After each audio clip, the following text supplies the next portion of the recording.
Hello. Hope you can hear me. Let me see if this is. Let me see. I don't know. I can't hear anything. Oh, I think I lowered all the volume. Hold on a minute. Yeah, I can hear now. Hello. Hope you can hear me. Let me see if this is. All right. I know that it's very late. I know that it's very short notice. Hi, Megan Els. Hey. So I'm going to go over these depositions, but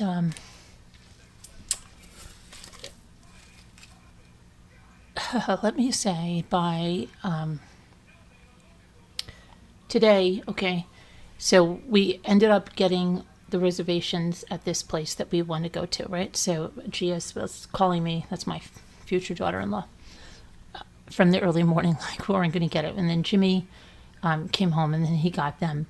And they're late, so we're going to be eating late, but that's not an issue.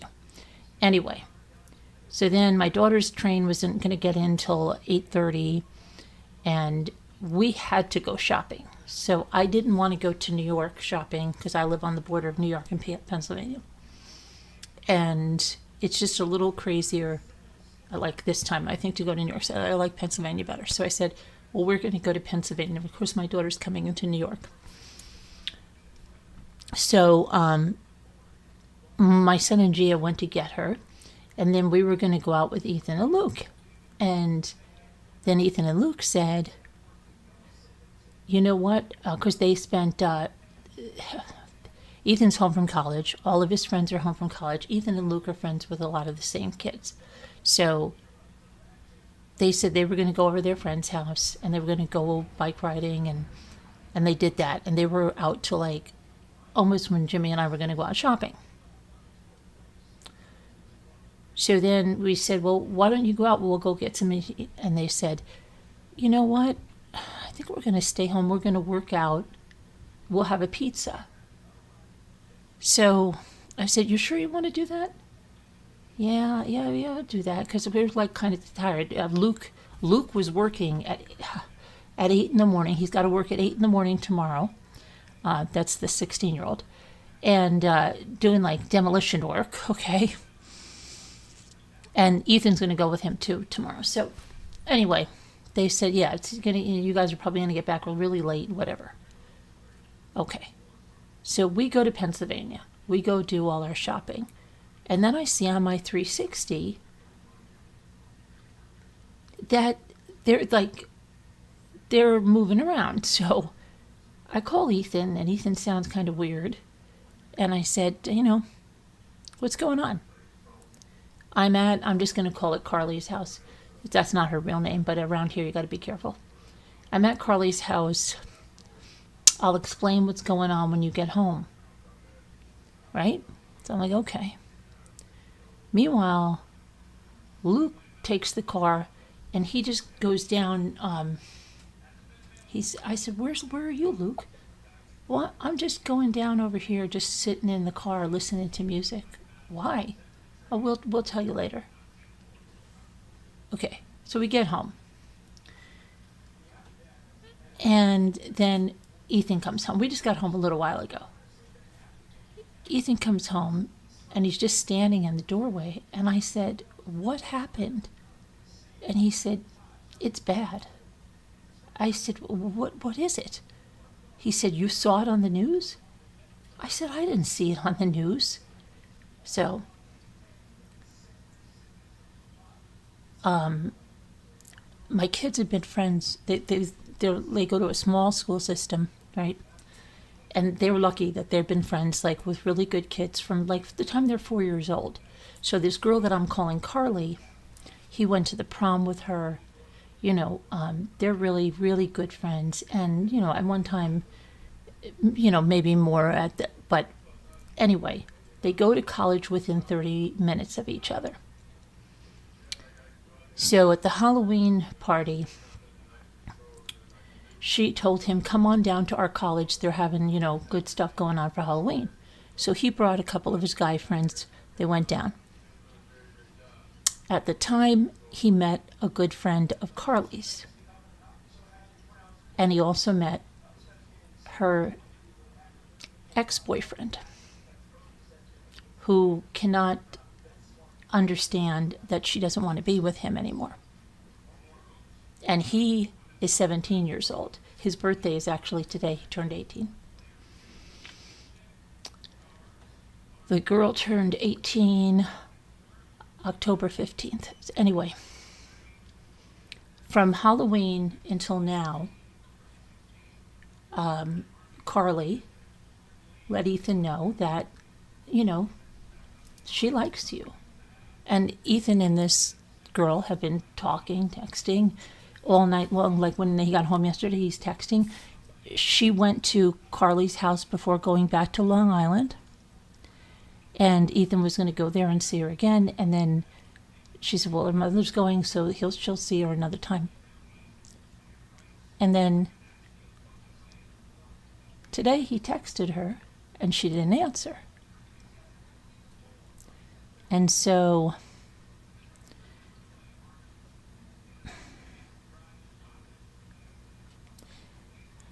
she went to the boyfriend's house to return his stuff. He shot and killed her. And then he tried to kill himself, but he wasn't successful.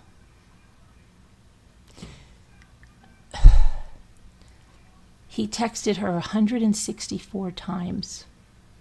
164 times in one night before this. And Ethan feels horrible because he said, I would have told her not to go. Ethan met this kid, and he said, I didn't think this kid would do something like this. He said he was going to go into the Marine Corps. But what he didn't know, and he said if he had known it, he would have told her not to go, is that this kid called her up and said he was going to take his own life if she left him. He can't take it. He can't live like this without her. And he said, Mom, if I would have known that, I would have told her not to go there. So, I put her name in. It's all over. It's already in People magazine. It's all over. It's all over the place. It happened at 11:15 this morning. It's terrible. And he lived. He failed at trying to kill himself. And today was his 18th birthday. But they're still protecting. I know his name, but they're still protecting him out there because they say he's not 18. And he did it at his house with his parents home.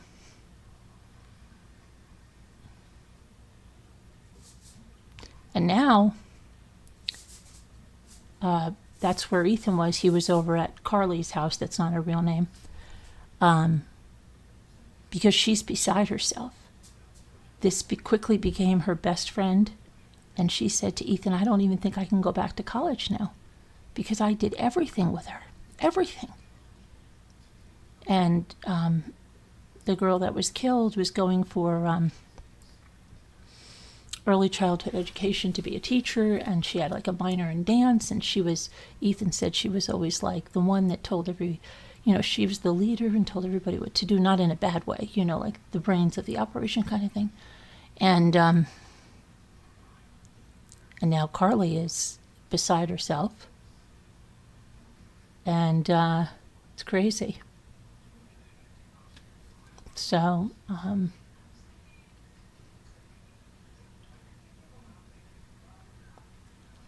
I don't know. My son's crushed. He thinks he could have stopped this. And I said, look, you could have been killed too. Let's say he came up there.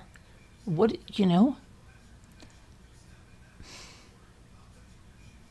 And then what he did to her family right before Thanksgiving, what he did to his own family. I don't understand what is wrong with people. Like, what the freak is wrong with people? There's no coping skills anymore.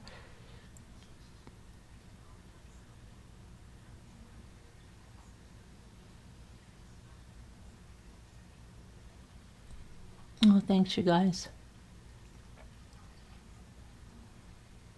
No, you don't. Now you hear about it all the time. You know what? When I go read her story, you know how they put similar stories underneath? There's similar stories right underneath there because it's so commonplace. Oh, let me see. My girlfriend's breaking up with me. I'll kill her and myself.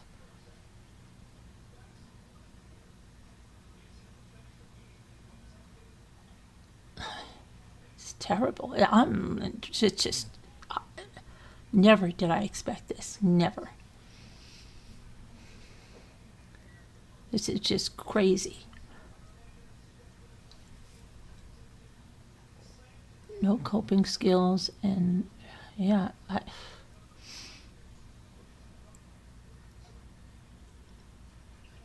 they had guns. See, Ethan said that they had guns at the house. They had a gun safe, and they're charging him with second-degree murder.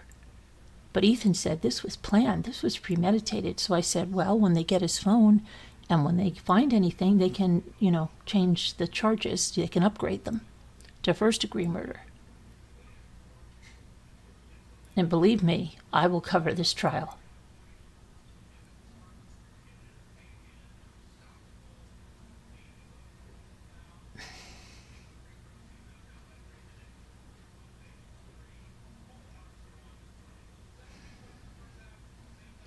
Unbelievable.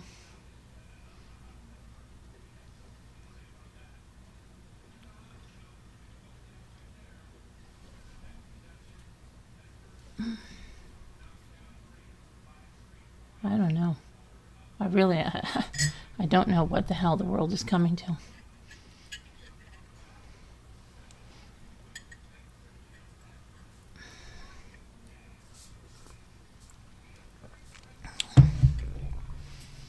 It's awful. It's awful. It's all over the news. She's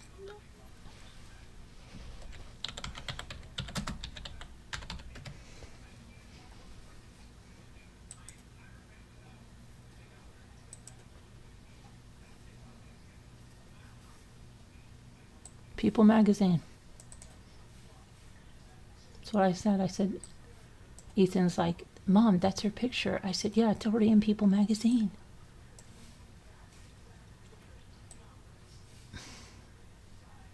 See?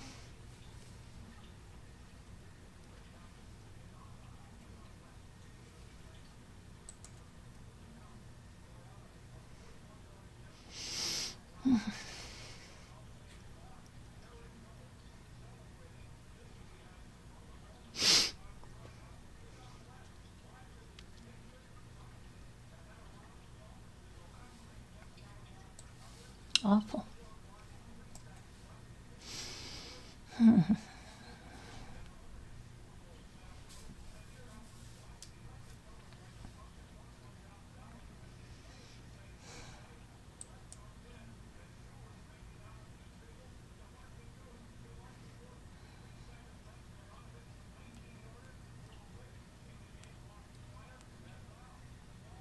Jackson Brown's son died today too, huh?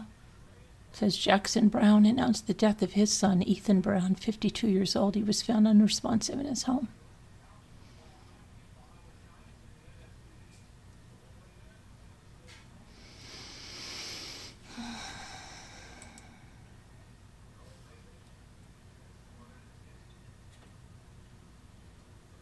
The 17-year-old male who remains unidentified on account of his age, I could give you his name, shot 18-year-old Emily Finn in his home in Wisconsin, New York. What is it? She lived in West Sayville.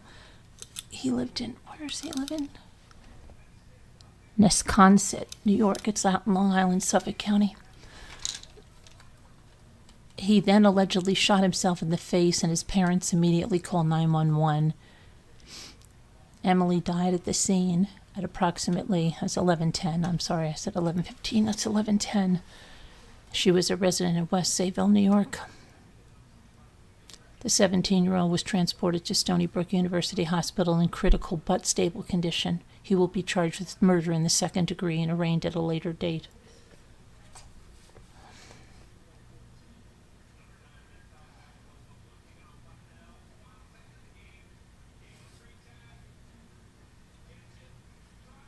It says here that Suffolk County Detective Kevin Byer, commanding officer of the department's Homicide Bureau, told the outlet that Emily had gone to the shooter's home to return his belongings after a breakup.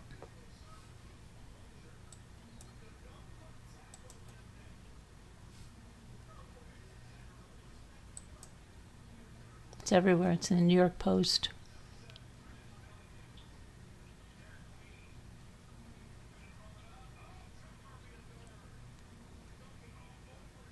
Teen shoots ex-girlfriend to death in Long Island home, then turns gun on himself but survives.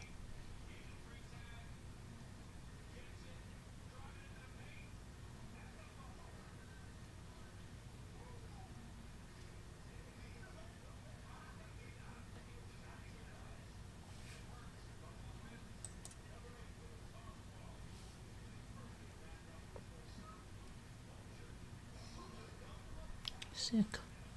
Really sick world.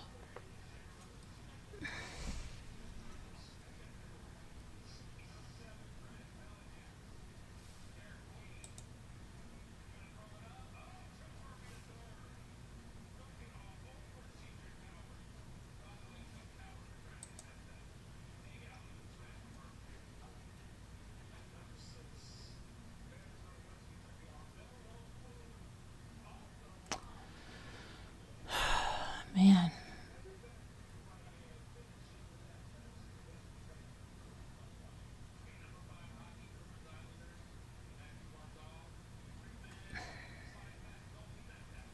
So,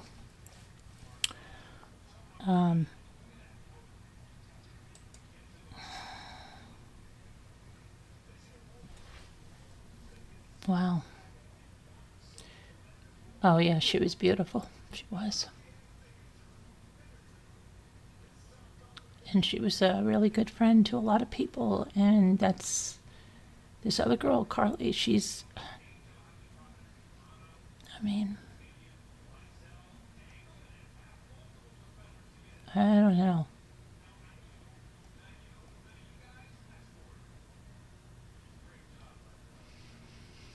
Yeah, that's what I heard. Yeah,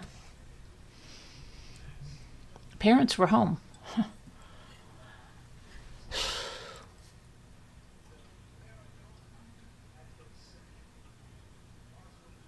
No, we didn't. I mean,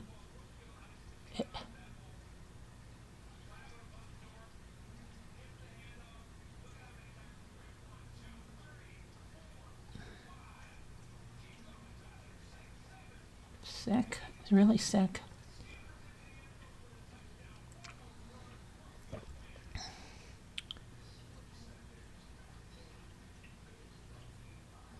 And she texted. Listen, I forgot to tell you this part, and this isn't in the news because she texted Carly.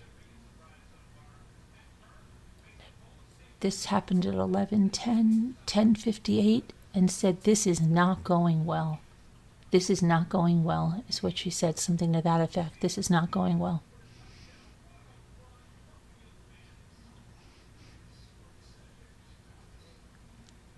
Hi, Susie. Yeah, I don't know. Man.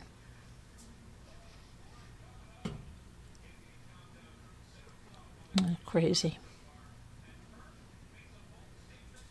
And I just mentioned that the other night, too. Remember, I told you, I said, what is with these kids when we're talking about that one on the ship? They're always just killing people, killing girls. The girl breaks up, they kill them. There's got to be, I've got fuzz in my hair, there's got to be, I don't know what the hell is going on.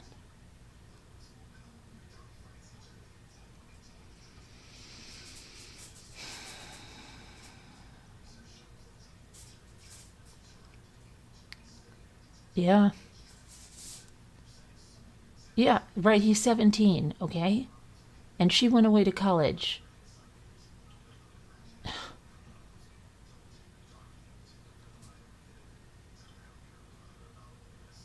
Like, what the heck?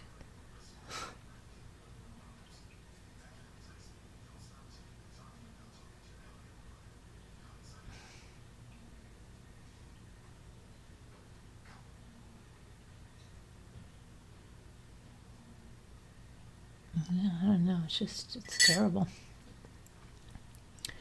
So many people affected, so many, two families destroyed.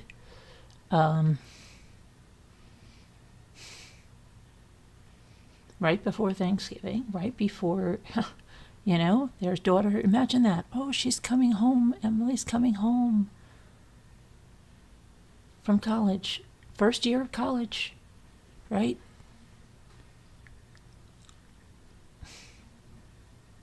It's crazy.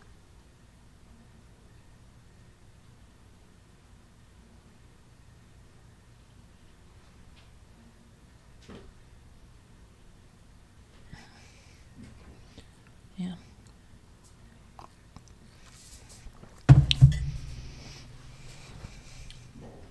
Ethan said he probably shot himself and will say he won't remember anything.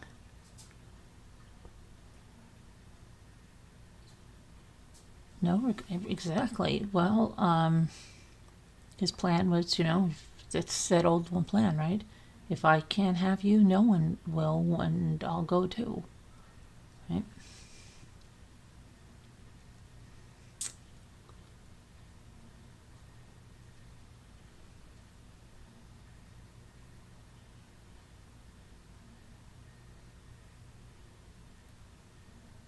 I don't know. It's surreal.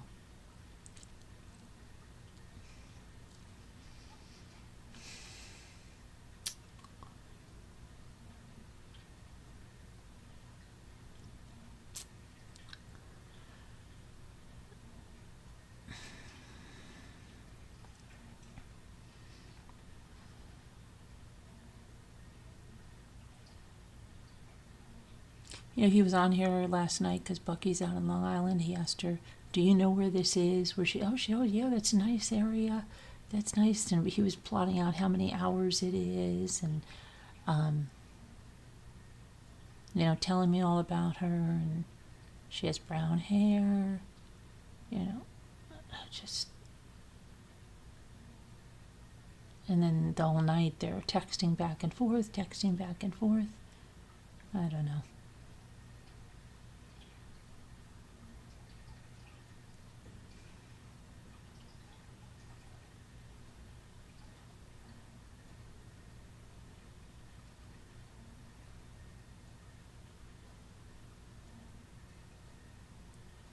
I don't know. I'm sure I'll find out more if this guy was ever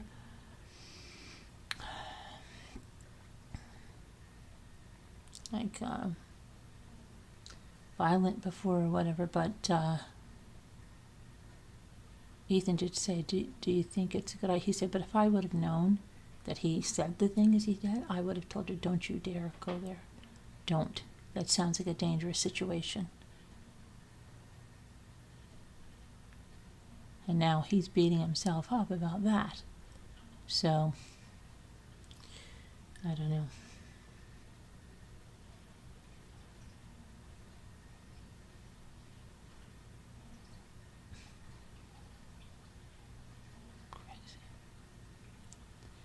Craziness.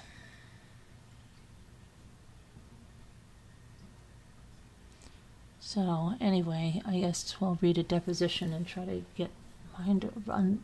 This is horrible. Yeah, it does. You could just see him, like, oh, we didn't know what it was. You see, and I was thinking it was something stupid, like, just something like with the friends, like, oh, this one likes this one or whatever, and he's like, it's really bad. And I'm like, it's really bad. He's like, did you read it on the news? Mm-mm. Oh, I will. I definitely will. Honey, nobody could ever know that, though. You know that?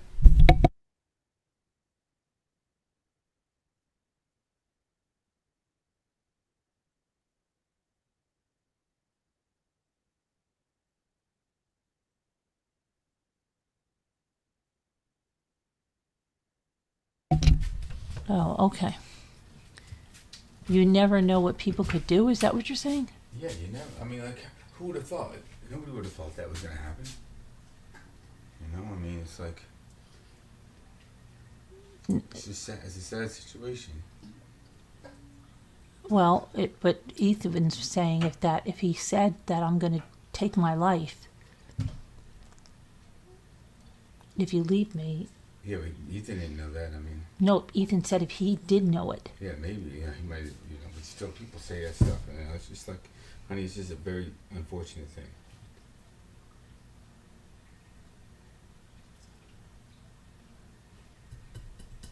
Mm.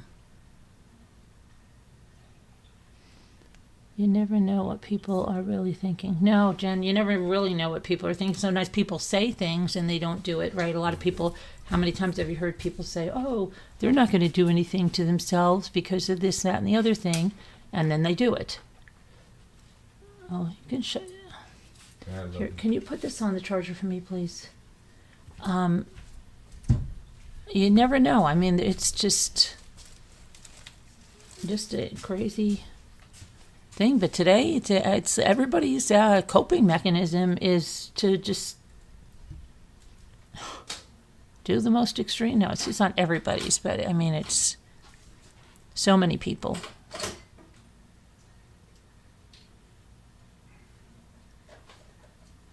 It's a shame. That's all, you know.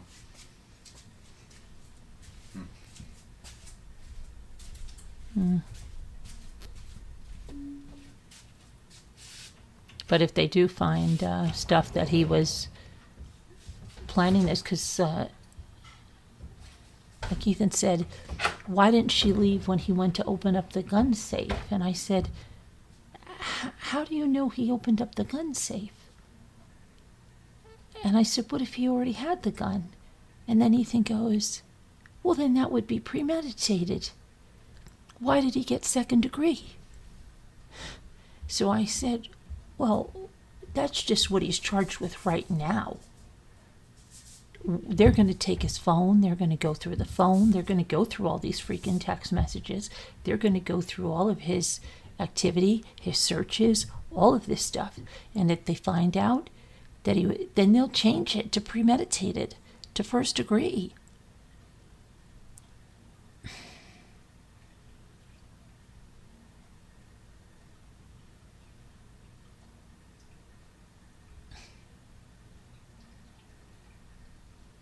But I don't think in the articles they even said what type of a gun was used.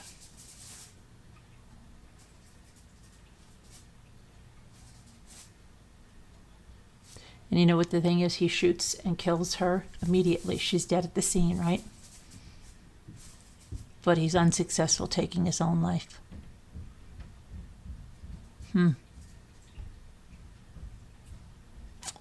Crazy.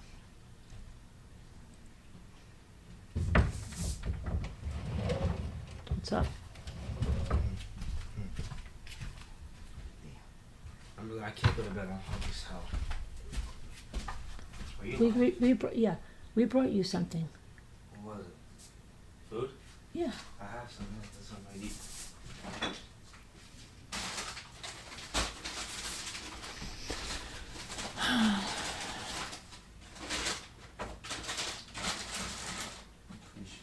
Yeah, I think they were though. But yeah, I don't know. We'll find out more. That's all.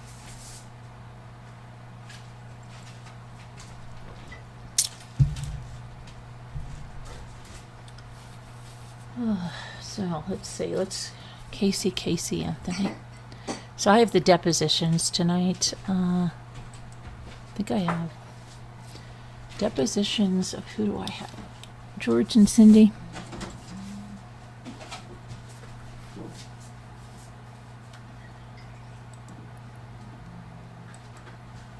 You know what? The stores weren't packed or anything tonight. It was so dead and like quiet. It's so weird out. And I don't know who is saying that it's cheaper to get a Thanksgiving dinner this year than last year, because that's a lie. Show me where they're shopping to get it cheaper, because I want to know. because a certain cheese that I bought last year was $3.50 higher than last year. Seltzer is higher. Everything, every single thing. They keep lying to us. Like, it's like, oh, well, we're stupid, okay? Oh, really? We're going to spend 25% less? Okay, good. How come I'm spending about 50% more?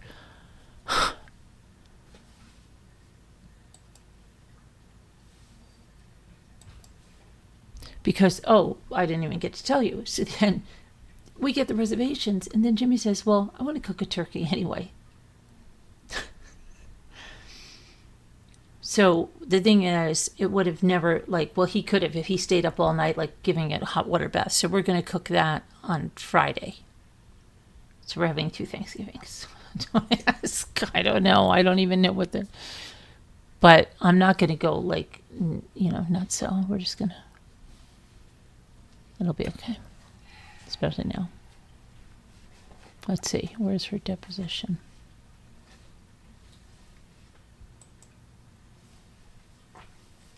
Deposition. Oh, that's what I got to do. Hold on a minute.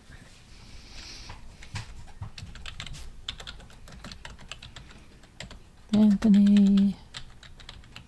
Gotta get my files up here. Are you going to work tomorrow? You are? Yeah, well, What are you guys doing? I don't know. I gotta help Luke though. Some for Jared, right? Hmm. No? Oh, I thought it was.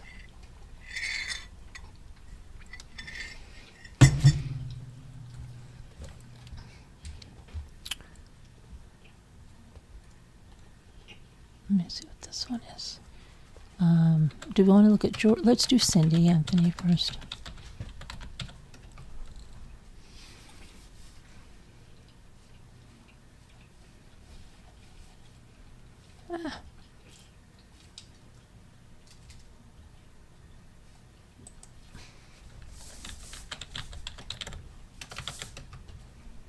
Okay, Cindy Anthony, deposition. Let's do this.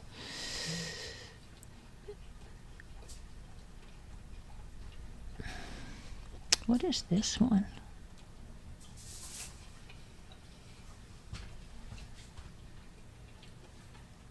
Cindy Anthony, deposition part 1. Okay.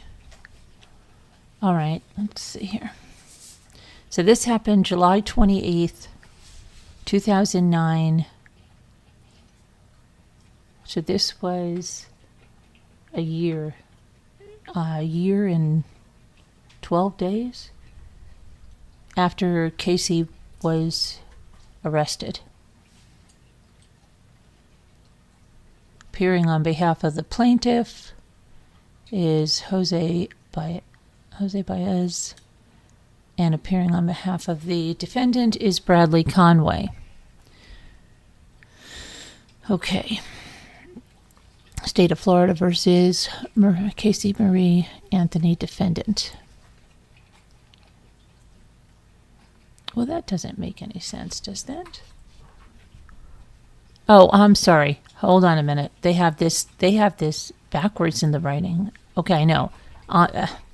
Linda Drain Burdick, attorney at law, Frank George Esquire, Jeffrey Ashton Esquire. They are for the plaintiff, obviously. We know Jose Baez is for Anthony, and Bradley Conway. So both Baez and Conway are appearing on behalf of the defendant. And let's see.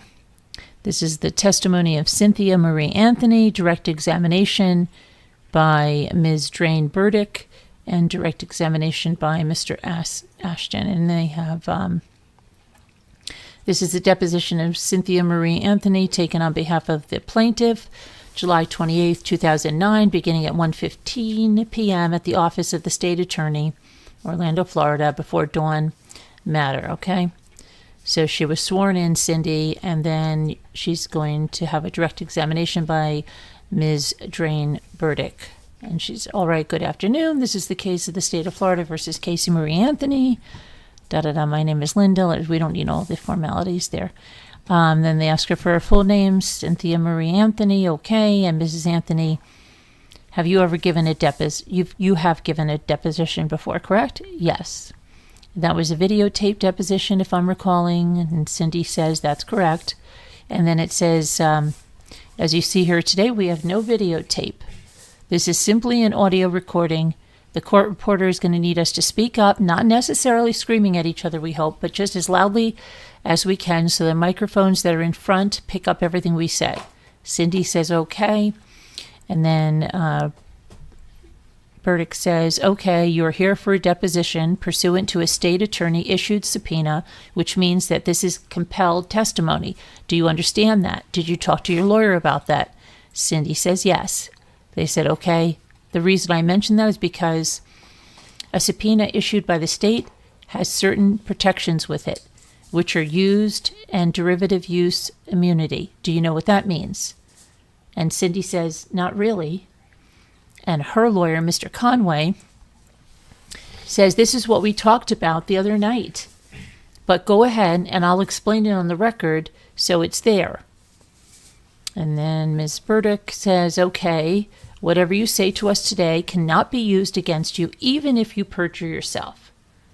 All right? That protection is designed to get people to speak freely without them having to worry about whether or not they're going to incriminate themselves, okay? Cindy says, okay.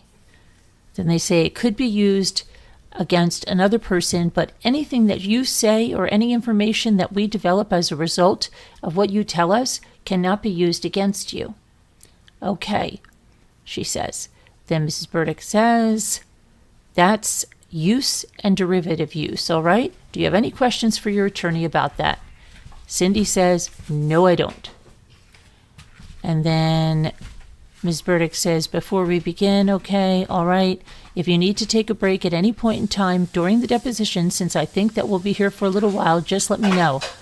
Cindy says, okay. And then Ms. Burdick said, I thought about taking a 10-minute break every 50 minutes. Okay, we don't need to go into that. Okay, says Cindy. And then Ms. Burdick said, for whatever reason, just let me know. And if you need to talk to Mr. Conway for any reason, we have an arrangement. Apparently, I thought this room was going to be in use. You going to bed now? Are you going to bed now? Yeah. All right, good night. I love you. And I love you.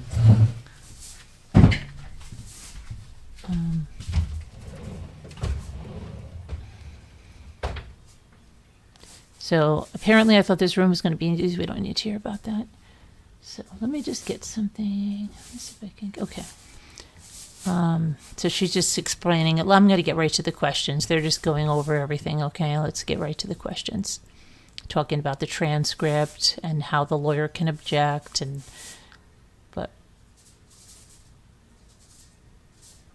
ask if something's confusing and you don't understand, and ask. Okay, so here we go. Here's the questions. Let me ask you first, says Ms. Burdick, just some formalities. Are you under the influence of any drugs or alcohol today? And Cindy says, just my prescription medication.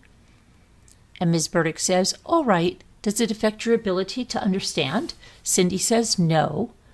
And she said, do you feel clear-headed? And Cindy says, yes. And then Ms. Burdick says, have you had any difficulty understanding anything that I have said so far? And Cindy says, no. And then she says, do you think that, listen. She says, have you had the opportunity to eat today? And Cindy says, no. And Ms. Burdick says, no. Do you think that's going to be a problem? And Cindy says, no. And Ms. Burdick says, all right, how about sleeping? Have you had a full night's sleep? Cindy says, no, I haven't had a full night's sleep in over a year. So Ms. Burdick said, okay. Cindy said, I got 4 hours.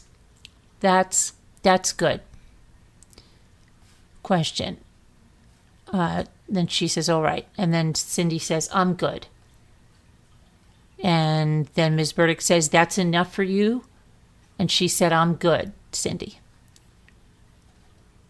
And then Ms. Burdick said, okay, the reason that I ask is because some of your prior statements were predicated with the words like, I haven't eaten or I haven't slept. And so I want to make sure that we weren't operating under those same circumstances today, okay? And Cindy nods her head. I don't know how they let her get away with a head nod because they usually don't do that. They usually say, we need you to say yes or no.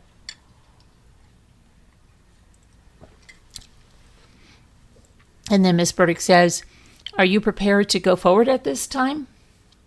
Yes, I am. And then Ms. Burdick said, we already have your name. What is your date of birth? And she says, June 5th. Oh, she's the day after me. June 5th, 1958. And Ms. Burdick said, making you 51? She said, yes. Where were you born? She said, Warren, Ohio. Is that close to the Pennsylvania border? She said, about 30 miles. And then Ms. Burdick said, is that where you grew up, Warren, Ohio? Cindy says, yes. And then Ms. Burdick said, and you went to school there? And Cindy says, yes. And then Ms. Burdick said, do you have brothers and sisters? And Cindy said, I have 3 brothers. And she said, no sisters, Ms. Burdick said that. And Cindy said, no sisters. And then Ms. Burdick said, all right, your brothers' names and ages? And Cindy said, Dan is 62. Gary is, will be 61 in October. And Rick just turned 56. So that would make her the baby of the family, right? And then Ms. Burdick says, you're the baby? And Cindy says, yes. And then,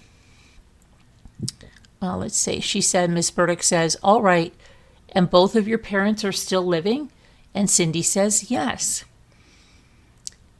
And then Ms. Burdick says, okay, and they live in Florida, don't they? Cindy says, yes, they do. Ms. Burdick says, have you ever gone by any names other than Cynthia, Marie, Anthony? She says, Cindy says, well, my maiden name,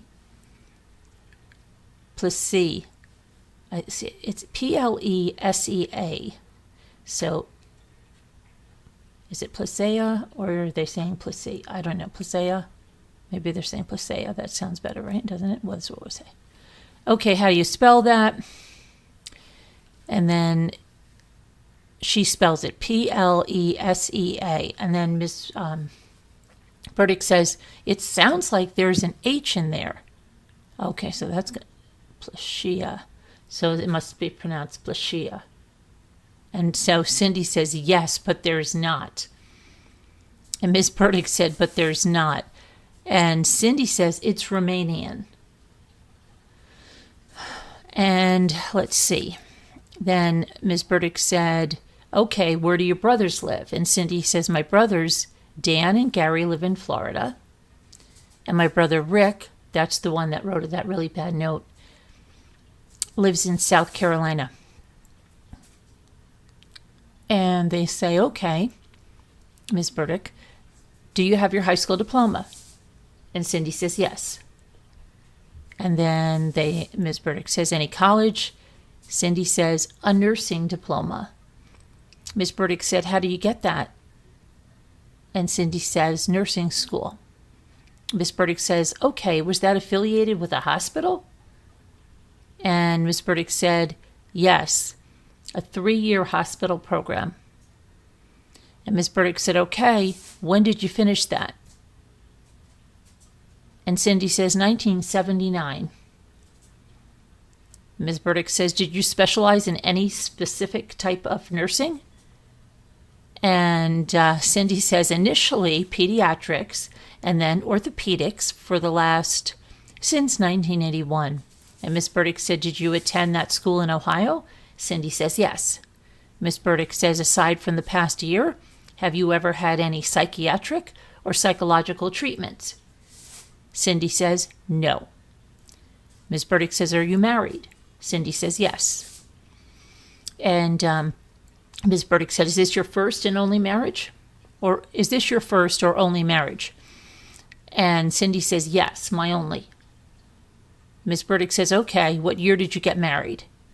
Cindy says, 1981. Okay, Ms. Burdick says, in Warren, Ohio? Cindy says, yes, well, actually, it was Niles, Ohio, where the church was. Ms. Burdick said, okay, to George Anthony? Cindy says, yes. And then Ms. Burdick said, okay, is George older than you? Cindy says, yes. She says, Ms. Burdick says, how many years? Cindy says, 7. Ms. Burdick says, was this his first marriage? And Cindy says, no. Well, I didn't know that. If I did know it, I don't remember that at all. Okay. How did you two meet? And Cindy says, in the hospital. I was his sister's nurse. Did you guys know that? I didn't know that. Or if I was his sister's nurse.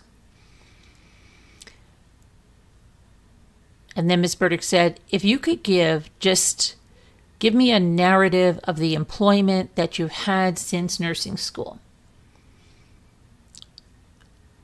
Cindy says, right out of nursing school, I started at Trumbull Memorial Hospital. That's where I graduated from nursing school. And then they're asking her how to spell it. We're not going to go through all that. And then she said, and then I started, this is Cindy, and then I started working in 1981 for Oscar Sturl. He's an orthopedic doctor in Warren, Ohio. Warren, Ohio sounds so familiar to me. Is that where Tote, that guy Anthony Tote? No, he was in Connecticut. Why does Warren sound so familiar to me? I don't know. Ms. Burdick says, okay. And then Cindy said, and then when I moved here in 1989, so she moved to Florida in 1989. Oh my gosh, you scared me. Honey, just want you to know it's windy out there. I hear the wind, yeah. Hopefully the power doesn't go out. Hopefully the power doesn't go out. If something happens and you suddenly lose me, guys, it's because the wind took the power out. I started working for Jewett Orthopedic Clinic. Then Ms. Burdick says, okay. And then Cindy says, and I left there in 2002 to work for Gentiva Home Care. And Ms. Burdick says, all right, what do you do? Are you working now? Cindy says, no.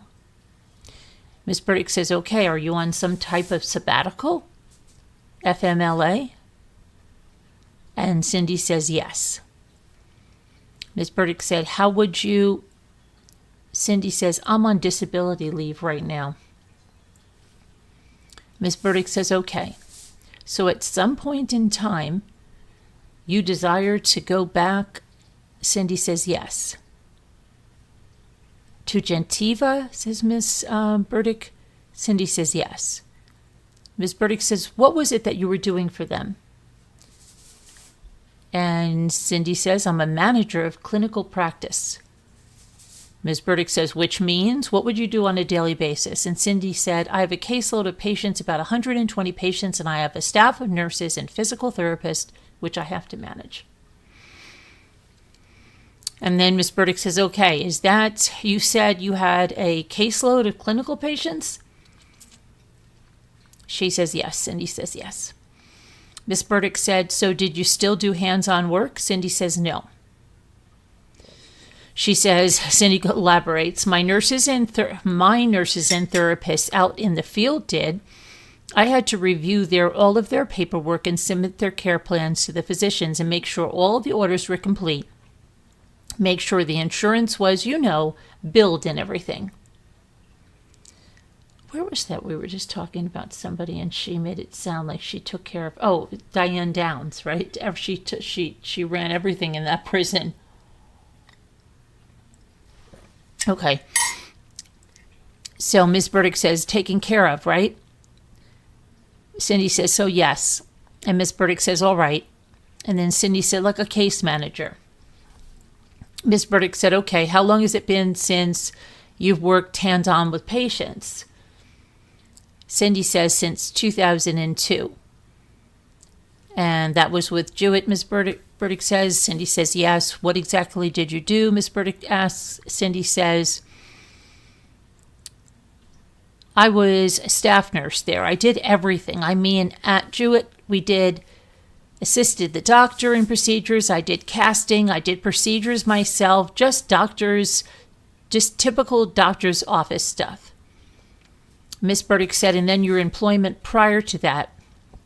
I know you've already put it on the record, but what type of work were you doing for those employers?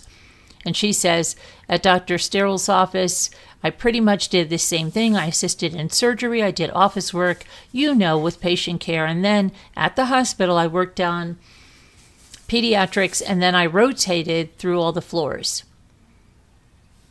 And then she says, so I just worked as a staff nurse. And now Miss Burdick said, okay, you have children, correct? Cindy says, yes. Miss Burdick says, 2 children. Cindy says, yes. Miss Burdick says, Lee is how old? Cindy says, he's 26. And then Miss Burdick said, okay, and Casey is your youngest? Yes. Ms. Burdick said, and she's 23. Cindy says, yes, correct. And then Ms. Burdick says, all right, when did you move to Florida? Cindy says, 1989. Ms. Burdick said, I'm sure you already said that, but why did you all come here? And Cindy says, George and I had a business, George's business. We were resolving, and my parents had moved here, so we decided to move to Florida. And then Miss Burdick said, okay, when did your parents move? She said, in April of 89. Ms. Burdick said, all right, so you followed them shortly thereafter? Cindy says, yes. And then Ms. Burdick said, your current address is Hope Springs Drive. Yes. You've lived there since 1989. Cindy says, since we moved here, yes, ma'am. Then Ms. Burdick says, okay, how old was Lee when you moved? She says, 7, or almost. He was going to be 7 in November. We moved in October. And then Ms. Burdick said, all right, so he was already in elementary school? Cindy says, yes, he was in 1st grade. And then Ms. Burdick said, he finished 1st grade in Ohio or somewhere else? Cindy said, no, he started 1st grade in Ohio and finished it here. Ms. Burdick said, okay, and at that point, Casey was not in school, correct? And Cindy says, correct, she was only 3. And then Ms. Burdick said, when you moved down here, did you find full-time employment immediately? Cindy says, yes, all I had to do was wait for my nursing license, and I was able to start right away on a probationary license until my license transferred from Ohio to Florida. Okay, says Ms. Burdick. And then Cindy says, I started November. Ms. Burdick says, all right, and then George. What sort of work did he do in Ohio? You talked about George's business. Cindy said, yes. When we met, he was a deputy sheriff for for Trumbull County Sheriff's Department. And then he went into the family business with his father selling cars. Oh, my goodness. Was he a used car salesman? They're really good liars, right? Oh, my gosh. I'm not saying that he is. I'm just saying weird. Okay. And then about 3 years before we moved down here, he opened up his own car dealership. Ms. Burdick says, now, you said George was a deputy sheriff in Trumbull County? Cindy says, uh-huh.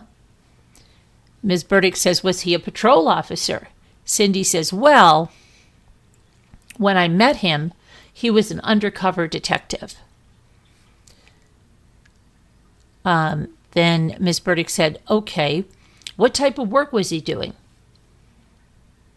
Cindy said, at the time that I met him, he was doing narcotics and, right, says Mrs. Burdick, Ms. Burdick. Cindy says, investigating homicide cases. Okay, so you met in, and Cindy says, I met in Miss Burdick said, what year? 81? No, you were married in 81. Cindy said, we married in 81. We met in 1980. Ms. Burdick said, how big of a jurisdiction was Trumbull County back in 1980? Cindy said it was a big area. Ms. Burdick said, okay. And then Cindy said, I can't tell you how many people live there. Ms. Burdick said, sure. And then Cindy says, George could tell you that. Okay, says Ms. Burdick. And then Cindy said, but it covered, several towns. Ms. Burdick said, I asked that because if he's doing both narcotics and homicide, and it's a large jurisdiction, do you have any idea how much homicide work he actually did? Cindy said, I couldn't tell you that. Ms. Burdick said, okay, when did he leave the Trumbull County Sheriff's Office? Cindy said, I believe Lee was 2, so might have been 3 years after we were married. Ms. Burdick said, so you think 1984 approximately? Cindy says, I can't tell you for sure. Ms. Burdick says, okay, do you know why he left there? Cindy says, yes, because I asked him to. Ms. Burdick says, why? Wow, the wind is whipping out there. And Cindy said, because he was getting hurt a lot, and some of his friends were getting killed. And Ms. Burdick says, hurt as a result of interaction with, Cindy says, car accidents, people throwing bricks through his windshield, things like that. Ms. Burdick says, okay. So you were concerned for his safety? And Cindy says, safety, yes. Ms. Burdick says, as a law enforcement officer? Cindy says, right, yes. Right around the time we got married, he went back into uniform. Ms. Burdick said, okay, did he receive threats, things of that nature? Cindy says, no. Ms. Burdick says, Cindy said, no. Ms. Burdick says, it was just sort of an on-the-job concerns. Cindy says, yes, just normal job stuff. Ms. Burdick said, okay, so his family had a car dealership, or his father? Cindy says, yes, his father had one for over 50 years. And then Ms. Burdick said, okay, what was the name of that business? And Cindy says, Anthony's Auto Sales. Then Ms. Burdick said, that makes sense. What city was that actually in? Cindy says, Niles, Ohio. Ms. Burdick said, is that used or new cars? Cindy says, it's used cars and new conversion vans. Ms. Burdick said, okay, and George's parents are still living? Cindy says, yes. And then Ms. Burdick said, both of them? Cindy says, yes. And then Ms. Burdick said, where do they live? Cindy says, Fort Myers. Ms. Burdick said, does he have siblings? And Cindy says, yes. Ms. Burdick says, how many? And Cindy says he has 3 sisters. Ms. Burdick said, so you have all brothers and he has all sisters? Cindy says, yes, ma'am. And then Ms. Burdick says, is he the baby of his family? Cindy says, no, he's the second oldest. Okay, what are his sisters' names and ages, if you know them, says Ms. Burdick. And then Cindy says, Sandy. Oh, she goes by Sanny. That's funny, right? It's his oldest sister. I think she's like 61 or 62. Okay, Miss Burdick said, and his sister Kathy is a year younger than me. She just had her 50th birthday. And then Ruthie is 4 years younger than me, so she'll be 47 in December. So Miss Burdick said, okay, now is Niles, Ohio in Trumbull County? Yes, says Cindy.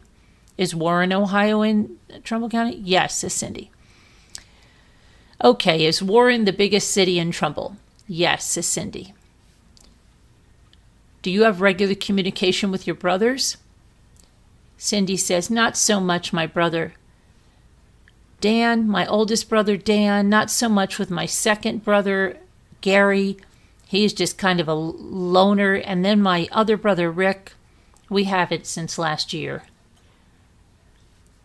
Miss Burdick says, okay, and how about your husband? Does he have regular contact with his sisters? Yes, Cindy says. Miss Burdick said, okay. Has that been consistent throughout the course of your marriage? Yes, says Cindy. Then Miss Burdick said, did George ever talk to you about his detective work? Cindy said, I'm sure he did. And then Miss Burdick said, okay, being a nurse, certainly you could relate. Cindy said, yes, I mean. And then Miss Burdick said, some of the things that he had seen. Cindy said, I saw pictures of things that he had seen, but that was years ago. Sure, said Miss Burdick. Cindy says, a long time ago. Miss Burdick says, okay, now you and Lee. No, you said Lee was 7 when you moved from Ohio. Cindy says, yeah, he was going to be 7. Uh-huh. Ms. Burdick said, almost 7, correct? When is his birthday? Cindy says, November 20th. Then she says 80-something, and Cindy says 82. Ms. Burdick says, okay, when did he start the first grade? He started the first grade when you moved here? I'm sorry, I said that wrong. When he moved here, where did he start first grade? Cindy said it was Rio Piner Elementary School. Okay, said Miss Burdick. Now, there's an elementary school by your house now. Right. That was not built yet, Cindy said. Burdick says, so do you know what? Cindy says that was built the year that Casey started kindergarten. She was part of the dedication ceremony. All right, so that's Hidden Oaks, says Miss Burdick. Cindy says yes. And then he transferred there when it was built. I believe he was in 3rd grade, Cindy said. Miss Burdick says, all right, did Lee finish, since you never moved, did he finish his elementary school at Hidden Oaks, right? And then Cindy said, yes, it's at Hidden Oaks, right. And then Miss Burdick said, and then Casey would have spent her entire elementary school at Hidden Oaks, correct? Uh-huh, says Cindy. How about middle school? Where did Lee go? Cindy says Liberty Middle School. And Casey? Liberty Middle School, she says. Ms. Burdick says for all 3 years, 6, 7, 8. Cindy says, yeah, 6, 7, 8, yes. And then Ms. Burdick says high school for Lee, Colonial. Cindy says, yes, Colonial. They had 9th grade center, and then 10th through 12th grade was at the main campus. Okay, Ms. Burdick said, as well for Casey, yes, says Cindy. Did Lee graduate? Yes. What year? Cindy goes, I'm not good on dates. I'd have to do the math. Wow. And Ms. Burdick says, how old is he now? He's 20-something, and then they're going on, and then finally they're all helping her try to figure out what year that Lee graduated, okay? And so we'll skip through this because it's quite a long time. And then they get to the next question, all right? Miss Burdick says, all right, and Casey, did she graduate from high school? And Cindy says, well, she didn't make her diploma. She was shy a half a credit. And then Ms. Burdick said, okay. And Cindy says, we found that out the day of graduation. Oh, get out of here. Come on. You know why?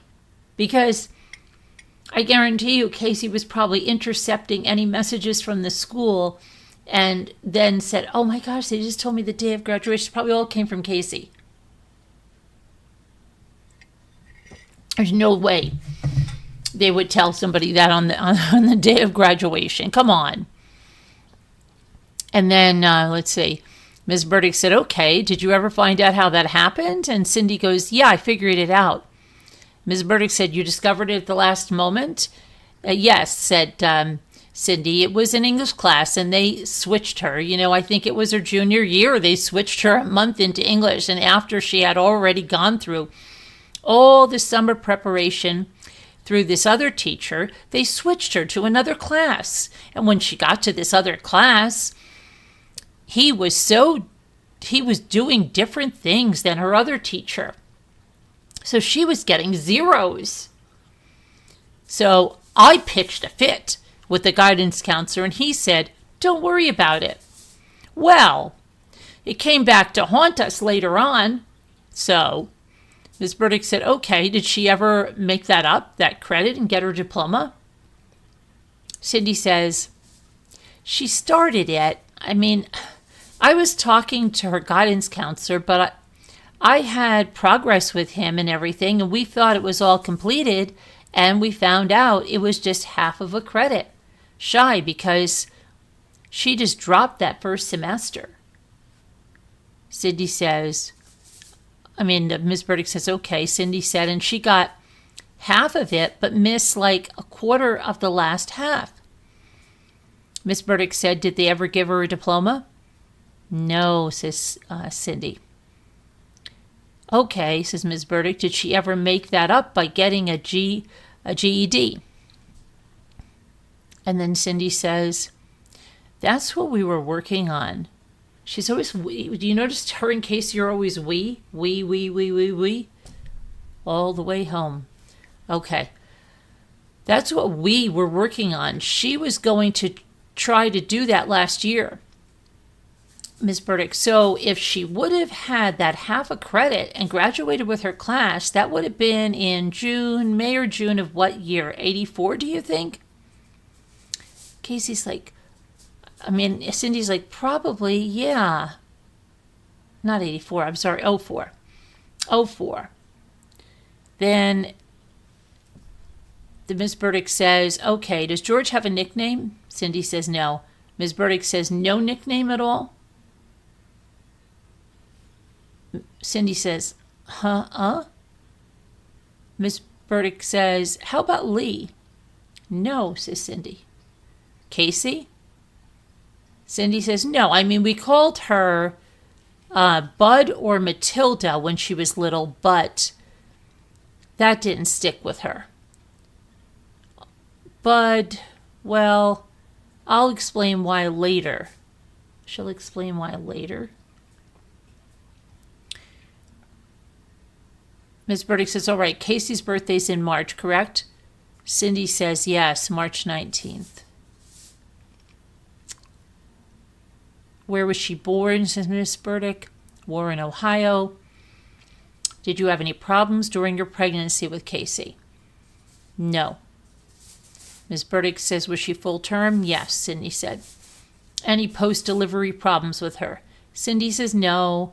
I just broke my episiotomy the next day. I had to go back and get restitched. But, let me see something. Hold on. I just want to see one thing here with you guys. I want to see whether, because I can't, the problem is I can't see you when I'm reading this. And I don't know, then I can't see. I just want to check to make sure everything's okay. Hi, Norma. How are you? Do you want me to put the document here on the screen? Is that, or do you, how about do you want me to put the document on the screen? Let's see. Hi, Abuelita. Hi, Lucky. I didn't say hi to everybody, right? I'm sorry that I was crazed when I came in.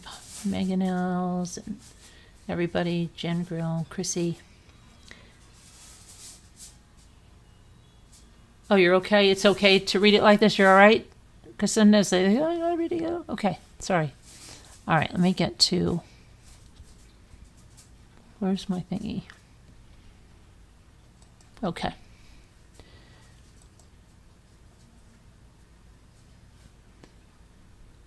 No, I broke my episiotomy the next day. I had to go back and get restitched. But that, and then Miss Burdick says, oh, right, and then Cindy says, was my stupidity for vacuuming. So nothing really. Miss Burdick says, yeah. Cindy says, it's just... And then Miss Burdick said, Did you suffer from what is now called postpartum depression? Cindy says no. Anything like that? Cindy says no. Did you work the entire time you were pregnant? Cindy says, with Caylee, I think I worked up until I had her. I'm pretty sure. I might have stopped like a month before. Okay, at that point, were you hands-on with patients? Cindy says yes. Burdick says, okay. I know they didn't have the Family and Medical Leave Act back then. Did you go back to work shortly after her birth? Cindy says, no. Actually, for Caylee, I took almost 18 months off. Okay, says Ms. Burdick, and why did you return to working?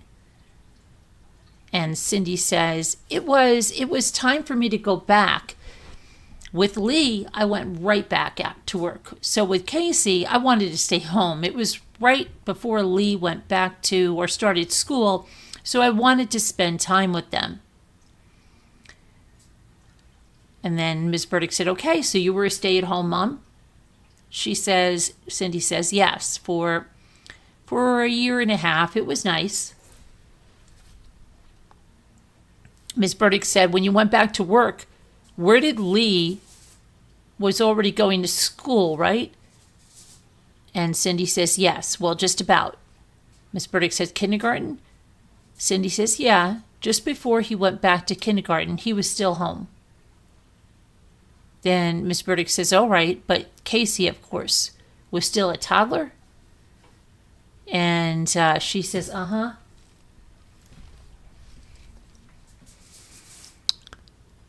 And then Ms. Burdick said, so what type of arrangements did you have for her? Cindy says, my dad had just retired, and he came to the house and he babysat. And I was only working part-time.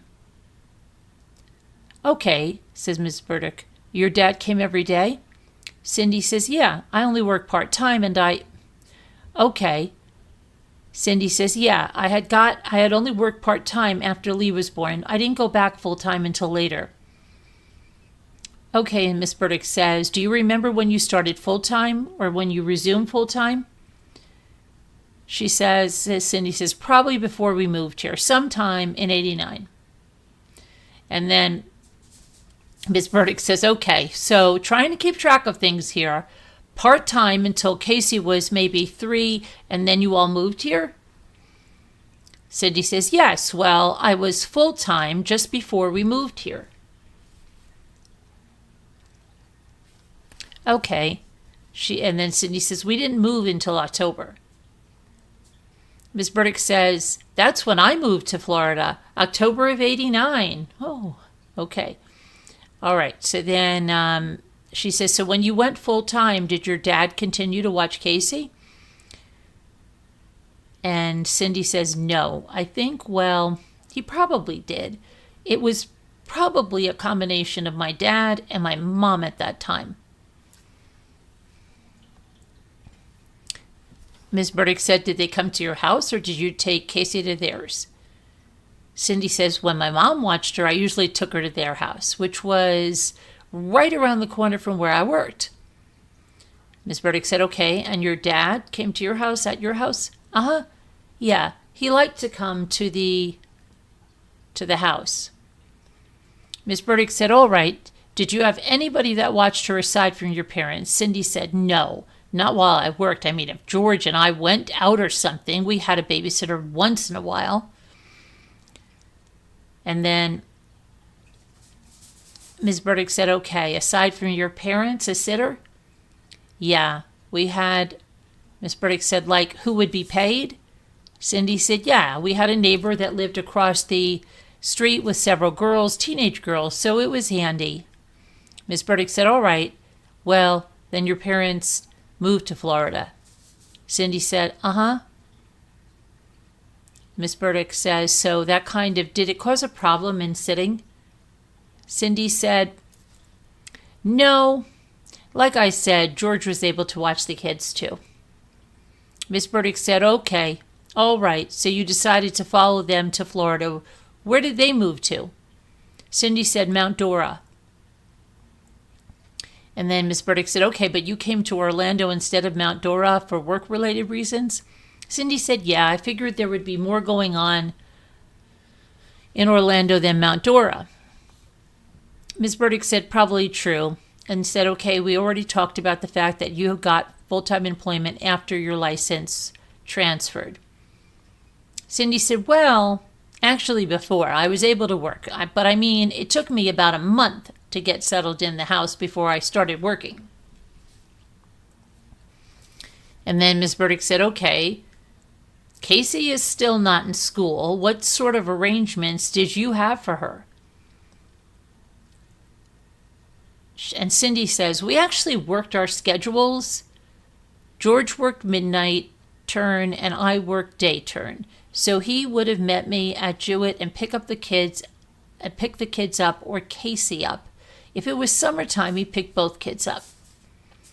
Okay, what job did George get when you guys moved to Florida, Miss Burdick says.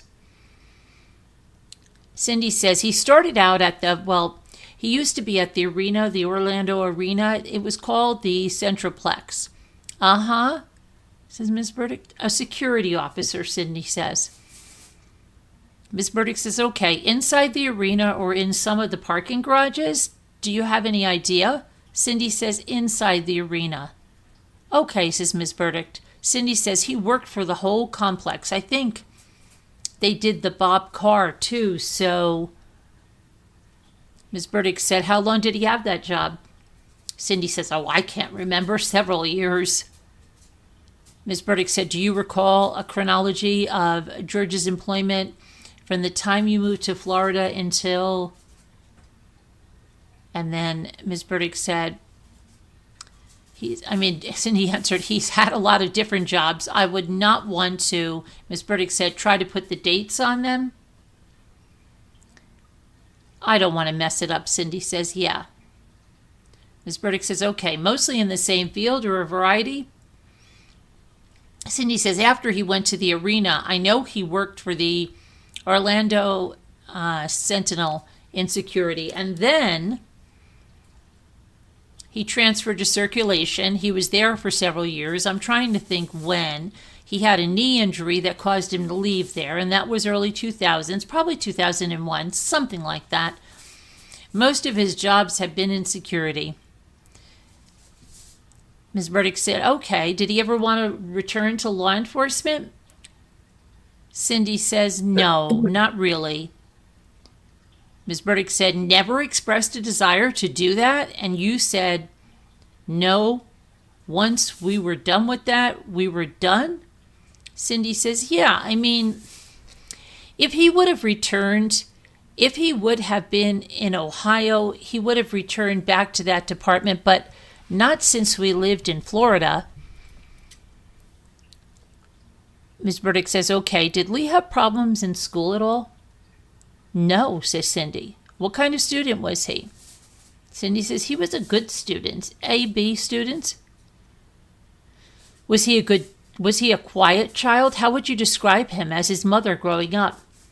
Cindy says, he was quiet. He's always kind of kept to himself, but I mean, he'd get talking once in a while. Oh, I remember when he was in first grade, he was bored at first. Uh-huh, says Ms. Burdick. So he'd be playing with his watches, and his teacher would confiscate his watches because he'd get done with his work. Ms. Burdick says, right. Cindy says, Florida is behind Ohio, so that he had his first grade. He had in kindergarten in Ohio. So it was kind of difficult. Plus he was in a bilingual school. Uh-huh, says Miss Burdick. Cindy says, and they didn't separate the kids, the Spanish-speaking children? Oh, okay, says Miss Burdick. That only spoke Spanish with the English ones. So I remember first grade was a little bit of an issue. But after that, it wasn't. No, he's a good kid. Miss Burdick said, is Lee bilingual? Cindy said, no, but they had Spanish-speaking kids only. Right, says Miss Burdick. Cindy says, in mixed in the classes so that they would pick up English. Ms. Burdick says, okay. At Pinar, says Cindy. Then Ms. Burdick says, sometimes when they're young like that, kids can pick up Spanish like that. Cindy says, no, Casey did, but not Lee. Okay, would you call Casey bilingual or... Cindy says she understands Spanish very well. She speaks some. And she took Spanish in high school. Then she said, what kind of student was Casey starting in elementary school? Cindy says she was straight A's.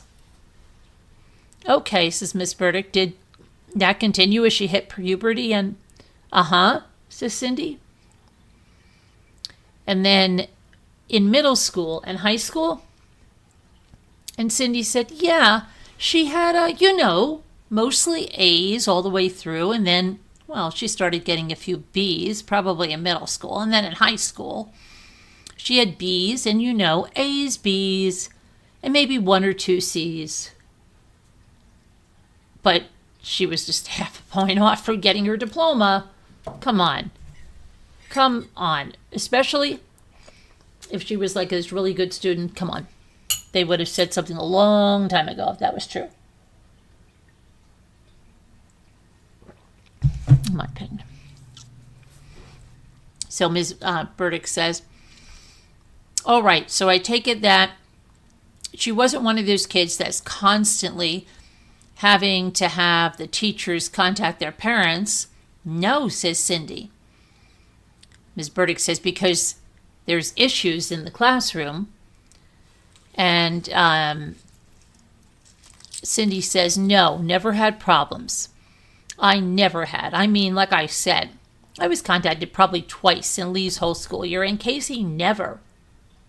By teachers for conduct. Ms. Burdick said, okay, was either one of them gifted? Yes, Cindy said.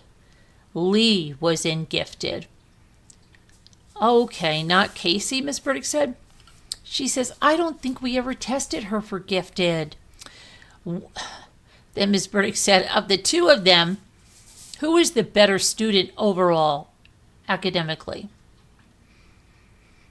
Probably Casey, Cindy says. Okay, did Lee go to college? Cindy says, he went the first 2 quarters, I think, at Valencia after he graduated, and then he just kind of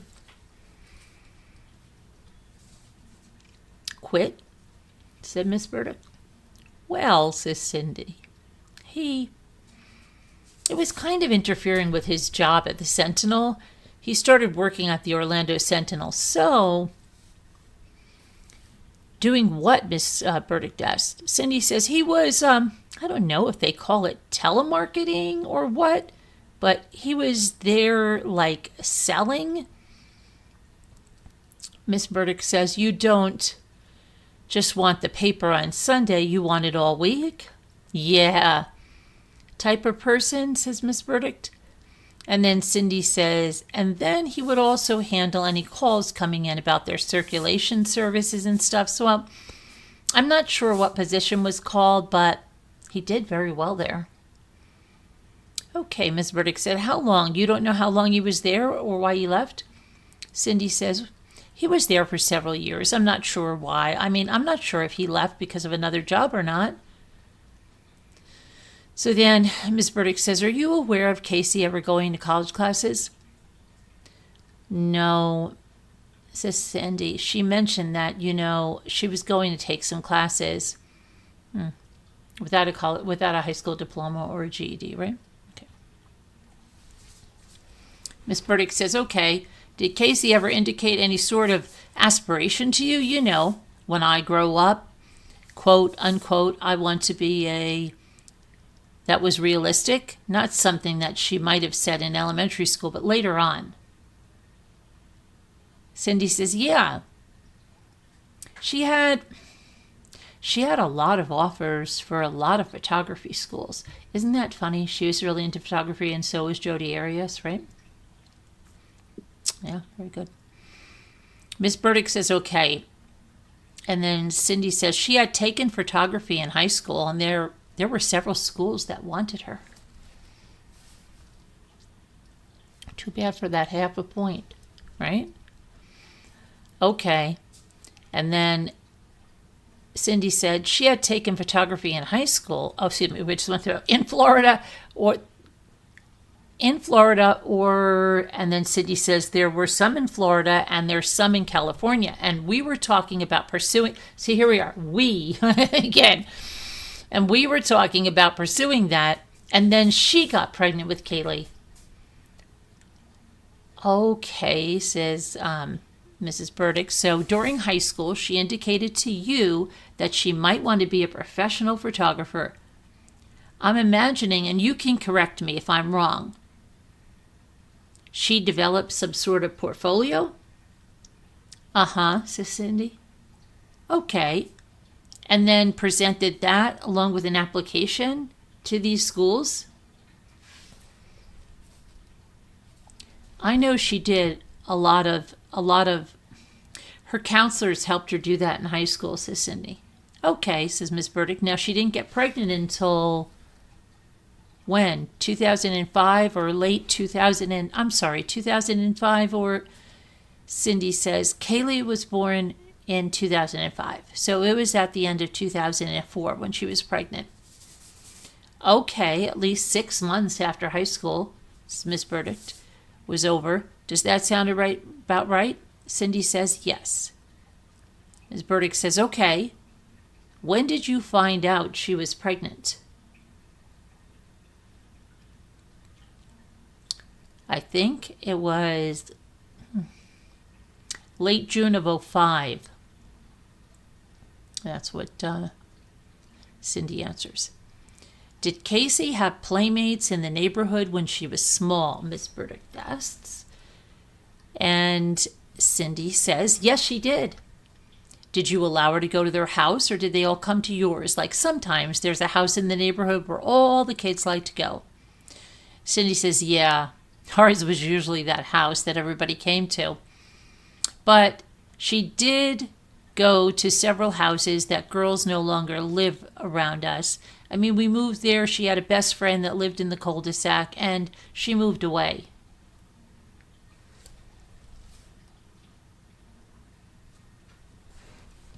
Uh-huh. Right after kindergarten. And then she had a girlfriend that lived in the development across Chickasaw, and they used to take turns being at each other's house. Okay. And we did that for several years. I think she moved away towards, Cindy's saying this, the end of elementary school, and then there were 2 young girls that lived in our neighborhood, one in the cul-de-sac that actually moved in the same house as her first friend. Okay. And then one that lived right on Grandy, and she would go down there and play, or they'd come over to the house. And then our neighbors, the Robinsons, they're the only ones that still live here. They live just a couple of houses down. His daughter, Sherry, was a year older than Casey. All right, said Miss Burdick, so all those people that are around you now are relatively recent. Weren't there when, Cindy says, yeah, most of them. Miss Burdick said, your kids were small? Cindy says, yeah, most of our neighbors are not, most of our neighbors have moved away. Miss Burdick says, do you know your neighbors? Cindy says, a few of them. Miss Burdick says, did you know them before last June, say? Cindy says, well, most of them. Like next door across the street. I didn't go around the whole neighborhood and know everybody. We'd say hello, but we didn't, most of our close neighbors have moved away. Oh, Miss Burdick says, all right, the neighbors you have now, are these individuals where your relationship is more like hi-bye as opposed to, right, says Cindy. Having a drink or, right, says Cindy. Watching TV together, Cindy says, the neighbors that we had to the right of us When we first moved there, we socialized with. And then the next 2 neighbors we socialized with. And the last ones that moved there, we never socialized with. Okay, says Ms. Burdick. Then Cindy says, Casey babysat their children, though. We just kind of say hello. All right.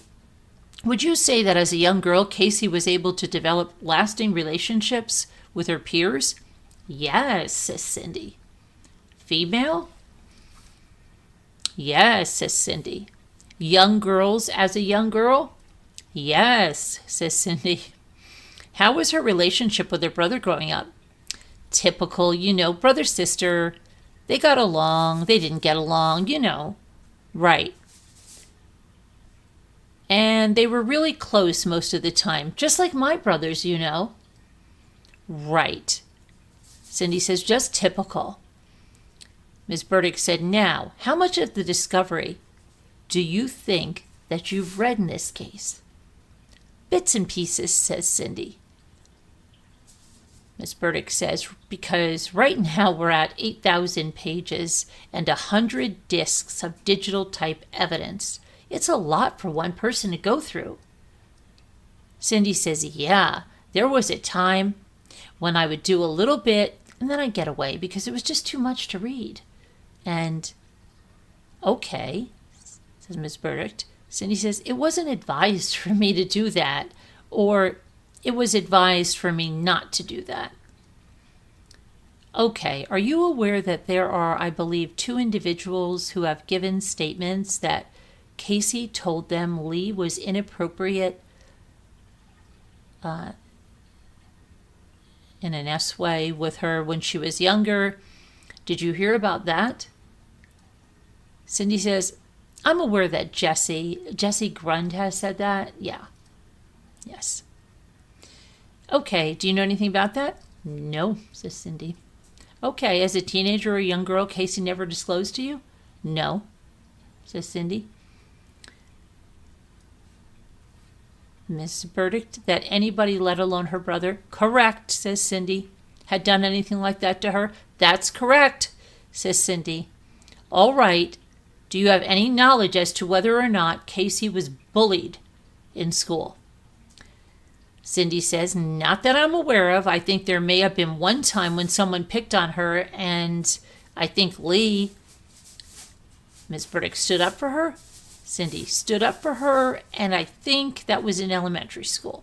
Okay, says Ms. Burdick. That wasn't just an isolated incident, says Cindy. Ms. Burdick says, all right. Have you heard, and I'm just asking what you remember, and I'm not saying that anyone has indicated this, whether or not Casey was a personality that would be domineering or bullying of other kids in class? Cindy says, not that I'm aware of. Ms. Burdick says, okay, are you aware of whether or not Casey was physically abused in any way, shape, or form? No, says Cindy. Ms. Burdick, none. Ms. Burdick says, none. Cindy says, none. Ms. Burdick says, how about verbal or emotional abuse? Cindy says, not that I'm aware of. Ms. Burdick says, okay, do you feel that, and I know we can never predict this, that Casey would have disclosed all of those things to you? I believe she would have, says Cindy. Okay, says Miss Burdick, if she would not have disclosed them to you, who would she have told? Any idea? Lee, says Cindy. Miss Burdick says, how about her father? Do you think she would confide in him if... Cindy says, not over me. I don't think so. Then Miss Burdick says, has Casey told you or anyone else told you that Casey informed them that any of her boyfriends had SA'd her? Cindy says, I've never heard that.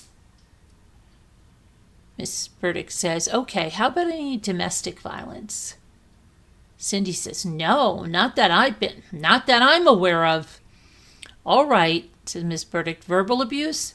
Cindy, no, not really. I mean, Jesse was overbearing with her, but no. I would call it abuse. Okay.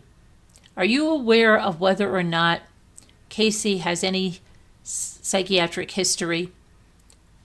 Not that I'm aware of, says Cindy. All right. You didn't take her yourself to... Cindy says, no, I've never taken her. Any psychiatrist? No, says Cindy. Do you feel that you should have? Sometimes people don't for one reason or another, but Cindy says, no, I never. Ms. Burdick says, looking back, think maybe I should have. Cindy says, takes a pause, doesn't say anything, and then Ms. Burdick says, nothing stands out that makes you feel like perhaps there would have been necessary for any reasons. I'm not sure, says Cindy. How about her health history? Any health problems growing up? Yes. Oh, hold on. No, Caylee is pretty healthy. Ms. Burdick says, okay, and I think I read somewhere that Lee had some... Yes, says Cindy. Health problems? Yes. Okay. How did that affect Caylee, if it did at all? Cindy says, it affected the whole family. I mean, Lee's issues lasted over a year. And Lee went through a depression. Says Miss Burdick. And Cindy says, because of his issues, so it affected all of us. Because Lee kind of withdrew from everybody for a period of time. How old was he? She says it started when he was 15, just before his 16th birthday. Okay, after he got over this illness, were there any lasting sort of depressive symptoms? And she says, for Lee, no. I just think he's withdrawn a little bit more from it, and is not as trusting because of it. Okay, says Miss Burdick. And Cindy says, lost his faith because of it. In God? Says Cindy. Then Cindy says, now, if you ask me, should I have taken Lee? Yes. I would say absolutely. Okay, says Miss Burdick. Looking back, says Cindy. Miss Burdick said, how were you all with Caylee when she was a teenager and wanted to date? How would you have characterized your relationship at that point? Were you strict? Cindy says, yeah. She had to wait until she was 16 and then... And actually, it went pretty smooth because everybody that she dated her first person that she dated for over a year, and Ms. Burdick says at the age of 16? Yeah, says Cindy. Okay, said Ms. Burdick. And then Cindy says, and we got to meet him, and we liked him, and so we got to meet his family and liked the family. So it was okay. Ms. Burdick says, all right. And then Cindy says, and they didn't really go out that much. They were at the house more than anything. Ms. Burdick says, how were your children disciplined? Cindy says, they didn't really need to discipline that much. Probably just if they wanted to do something extra, go with their friends or something. Probably no. Not really grounding, like they couldn't leave the house. But Ms. Burdick says, all right, were they spanked? Cindy says, no. And then Ms. Burdick says, never? Cindy says, no, the kids were good. I mean, when they were little, like, don't touch, So Ms. Burdick says, sure, to get their attention. So Cindy says, maybe a little pat on their, with their diaper, but no, the kids weren't spanked. Okay, says Miss Burdick, if anyone had to discipline the children in the family, who would that have been? Both of us. It was... Miss Burdick said, both pretty evenly? Cindy says, usually yelling at the kids. Yeah, I mean, you'd verbally just tell them where you stood. Okay, right, okay, says Miss Burdick. Did you ever become aware of any issues with drinking or drugs with Caylee? Cindy says, no, I mean, I know probably twice that I know of that I knew Casey was drunk, but I mean, after the first time, and the first time was her her 21st birthday, and that was a permission. You know, Lee went with her, and actually, I was invited to the 21st birthday party, and I chose to stay home with Caylee instead of go with her. And then maybe one other time since then. No, she didn't have a problem and never any drugs. All right, at some point in time to Casey's incarceration, did you notice any changes in her? Let me back up, said Mrs. Burdick. Prior to June of last year, did you notice any changes in her habits or in her friends? Cindy says her friends changed probably the year before. 2007, said Mrs. Burdick. Yes, says Cindy. Okay, in what way? Cindy says she started hanging out more with Amy, and then I think I've heard about a Ricardo and JP towards the end. Okay.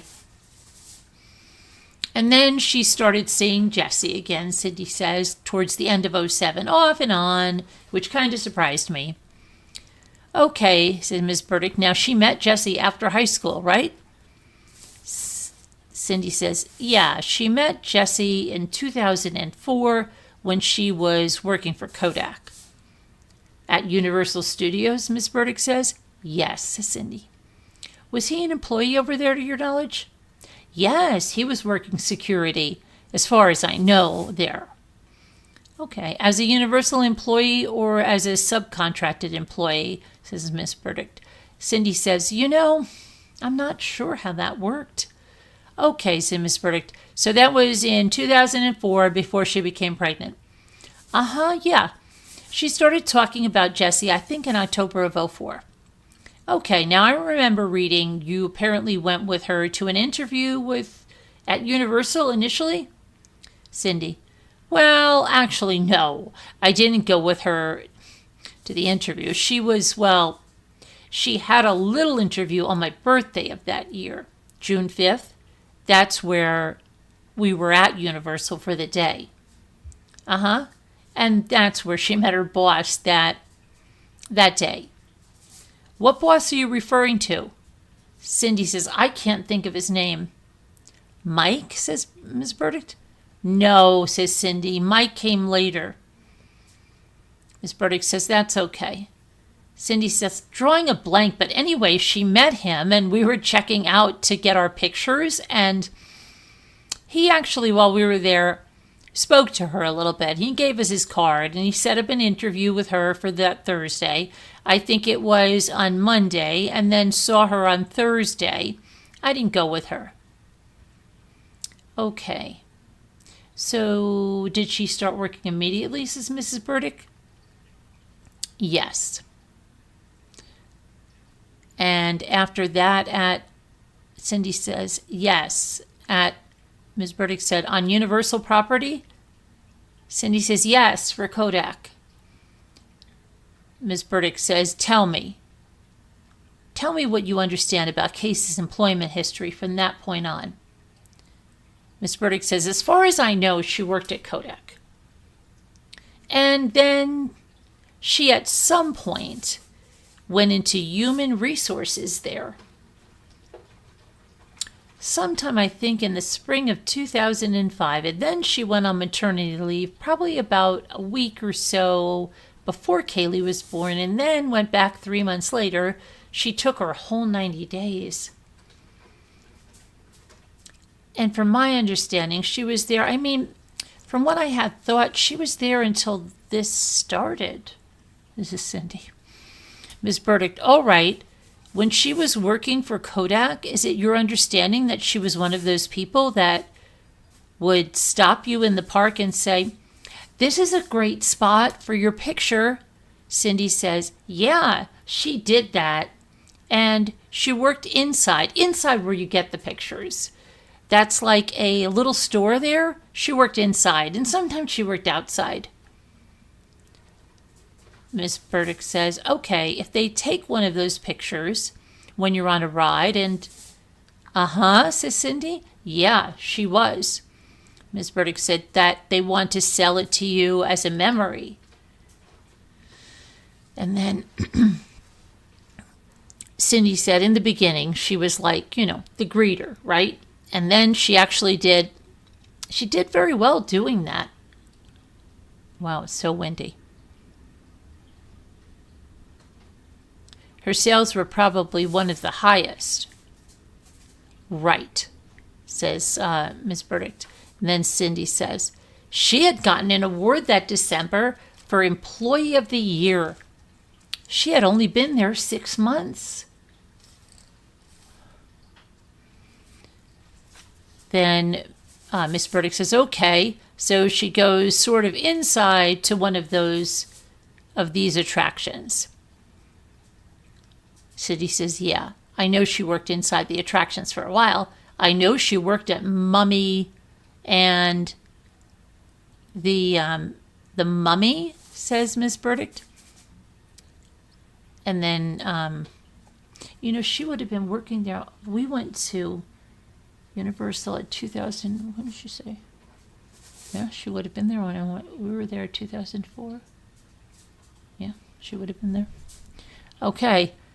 The Hulk and stuff, where they take the pictures on the ride, I know she did that for a while too.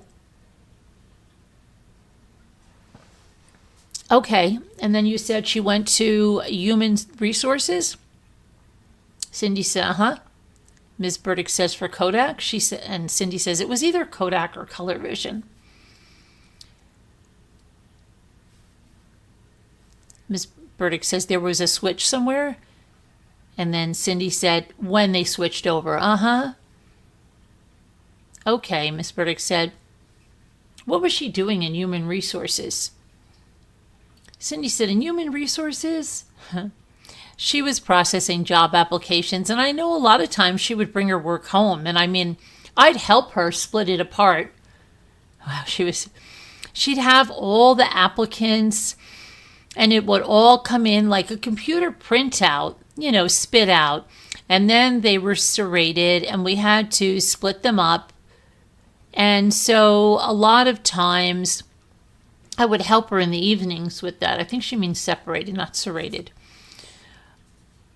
Okay, this is all before, Cindy says, before Caylee. Then Miss Burdick says, you knew she was pregnant? Yes, says Cindy. Miss Burdick said, okay, so that continued while she was pregnant. And you didn't know, though. Right, says Cindy. That she was. Okay, how many times has Casey been pregnant? Miss Burdick asked. Cindy says, as far as I know, I heard she had a miscarriage a year. No, not last March or April last spring, but the year before. I found out about that later. Okay, Miss Burdick, so I guess that would be twice. So she went back, you believe, she went back to that job processing applications for either Kodak or Color Vision after she had Caylee. Cindy says, I think that when she went back, her boss was different, so I think they didn't hold her spot. They don't have to hold your spot. I think that's when she had Mike as a manager. I'm pretty sure. And then Miss Burdick said, when she went back, are you talking about Mike Kozak? Mike Kozak works at Kodak. Oh, come on. That sounds like another fake name. Yes, I had met Mike once, I think at the park.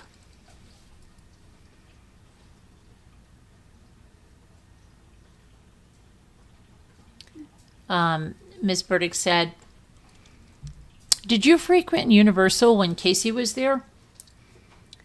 Cindy says, we probably went, I've got to put this on because my lips are getting really dry and then they get chapped and then I bite them and that's not good. We probably went 3 times when she was there. The last time was fall of 2007. Did you purchase tickets full price or did you Cindy says, no, Miss Burdick said, have an employee discounted ticket? Cindy said she had employee passes. Okay, said Miss Burdick. And then Cindy said she had to show her ID. Miss Burdick said, when do you think she actually stopped working that job? I'm not sure, says Cindy. You still have no idea? I have no idea, says Cindy. Do you know of her having any other jobs from the time that Caylee was born until July of last year? I know she told me she was helping Tony at Fusions. Okay, says Miss Burdick. Cindy says, with the shot girls. Miss Burdick says, how about Lee? Has some job at Click and Park? Is that what does he do there? Cindy says he coordinates transportation for major sporting events, concerts, and different venues. What does that mean? Coordinates transportation, says Miss Burdick. Cindy says, for the Super Bowl. They coordinate the NFL's transportation to and from, the media to and from. They coordinate with the police department and the city transportation for parking, and they get all their passes, things like that.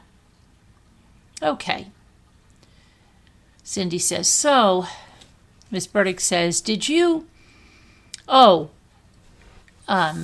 Cindy says she did work for Click and Park. Did she, says Miss Burdick. When? Cindy says, I'm not sure exactly when. I think it was, a couple of times she helped him. I'm not sure if it was regarding the football season. He has the Georgia Bulldogs.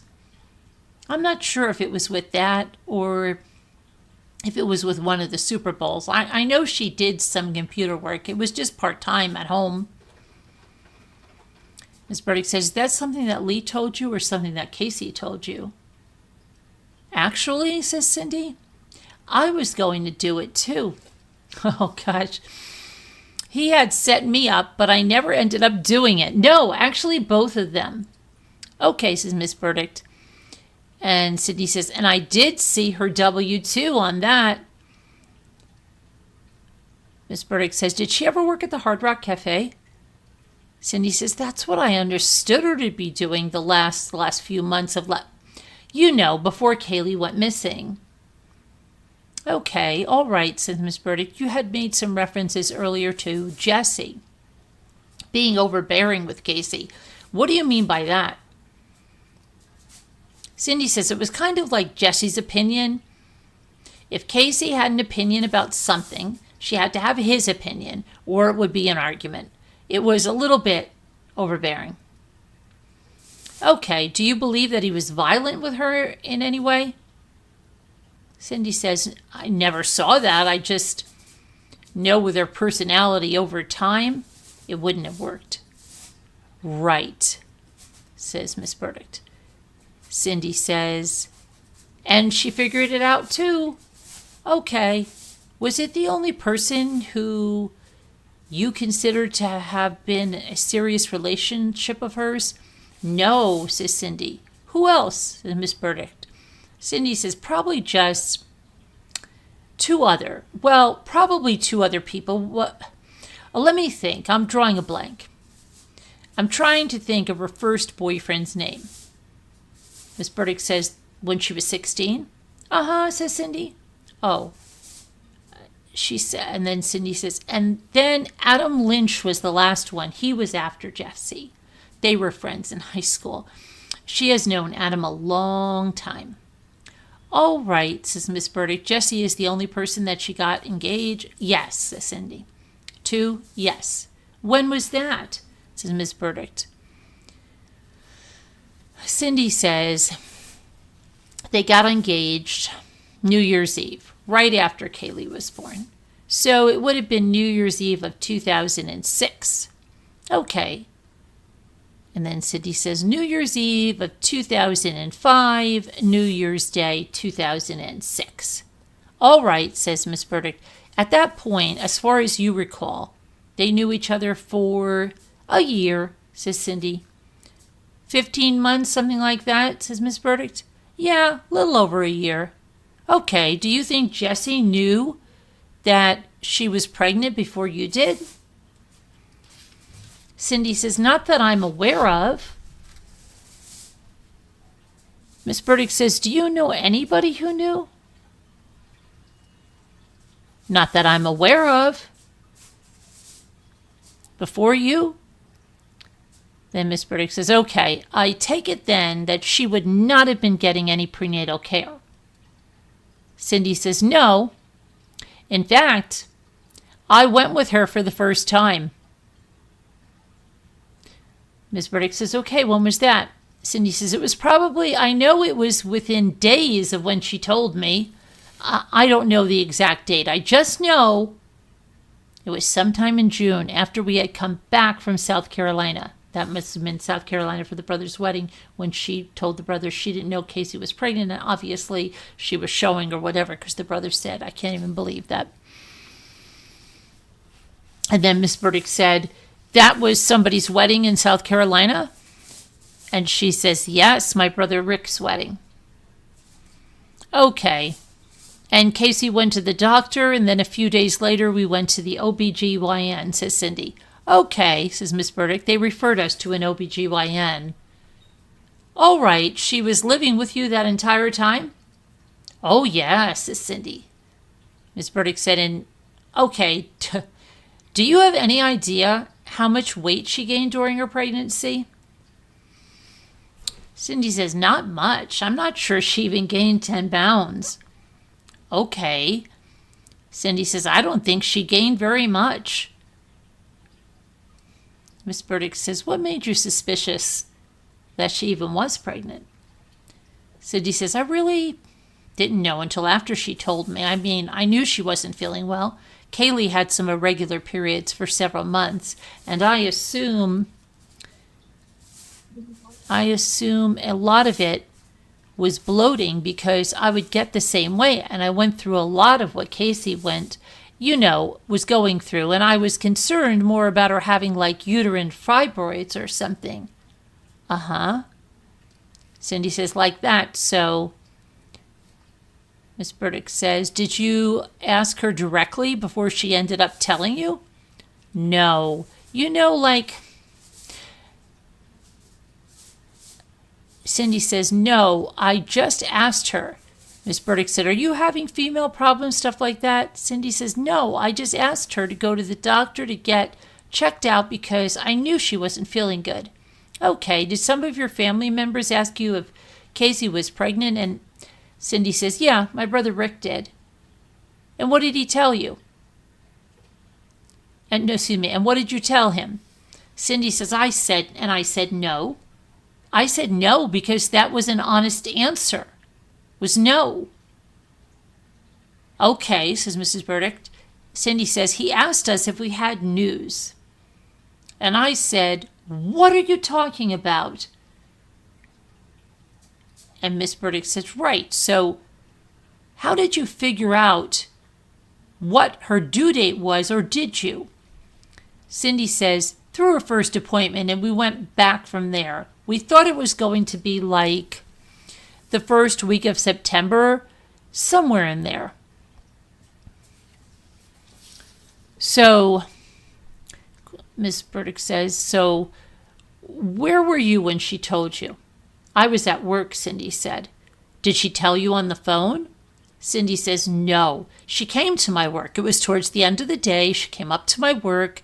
She had just come back from her doctor's appointment. She had been to work, went to the doctor's appointment, and then she came in. And she said she had something to talk to me about in private. So I went outside and we sat in my car a little bit, and she told me, and I think I left work early that day. It was about maybe an hour before I was ready to go home anyway. Miss Burdick says, were you shocked? Cindy says, yeah, I was shocked, but I was excited for her. Miss Burdick said, did you say, not only am I pregnant, I'm really pregnant? Cindy said, actually, that didn't even come up, how far along she was until we were at the OBGYN. When you found out that she was, let's see, you said that was when? June, so she's over 30 weeks. Uh-huh. At that point, did you say what Cindy says? Casey wasn't very big. I mean, she had a little bit of a belly, but I would have had the same belly during my period, so yeah, says Miss Burdick. Well, she had to know that she was pregnant. I don't know, says Cindy. She had periods. I was still had evidence of her still having periods, and that's not uncommon. You would buy her pads or tampons? Uh-huh, says Cindy. Okay. Was there any discussion of whether or not she would abort the child? No, says Cindy, sorry. Then Miss Burdick says, any discussion about adoption? No, says Cindy. Okay, how many rooms are there in your house? Rooms, says Cindy. I'm sorry, bedrooms. 4, says Cindy. Okay, so there's enough space for you and your husband, Casey, and a separate room for Caylee? Yes, actually. Lee was still living at home when Caylee was born. Oh, was he? Said Mrs. Burdick. Yes, says Cindy. When did he move out? Says Miss Burdick. It was either the end of December or of 2005 or January of 2006, somewhere around that time. It was right after the holidays were over. Miss Burdick says, okay, and Lee didn't suspect Casey was pregnant either? Cindy says, he didn't say anything to me. He may have asked her, but he didn't say anything to me. Okay, why did he decide to move out? Cindy, his work. Uh-huh, and it was time. Okay, so Caylee's date of birth is 8/9/2005. 2005, says Cindy. 05, okay. Was her bedroom already set up when she was born? Yes, says Cindy. Who picked the theme for Caylee's bedroom? Casey did. Okay, Winnie the Pooh? Uh-huh, says Cindy. Okay, all right. Who bought Caylee's diapers and clothing, formula, all that kind of stuff? Cindy, George and I, Casey. I mean, we had people, gifts give us diapers and things like that too. Lots and clothes. Did you have a baby shower? Uh-huh. After Caylee was born, Cindy says. How many car seats did you all purchase?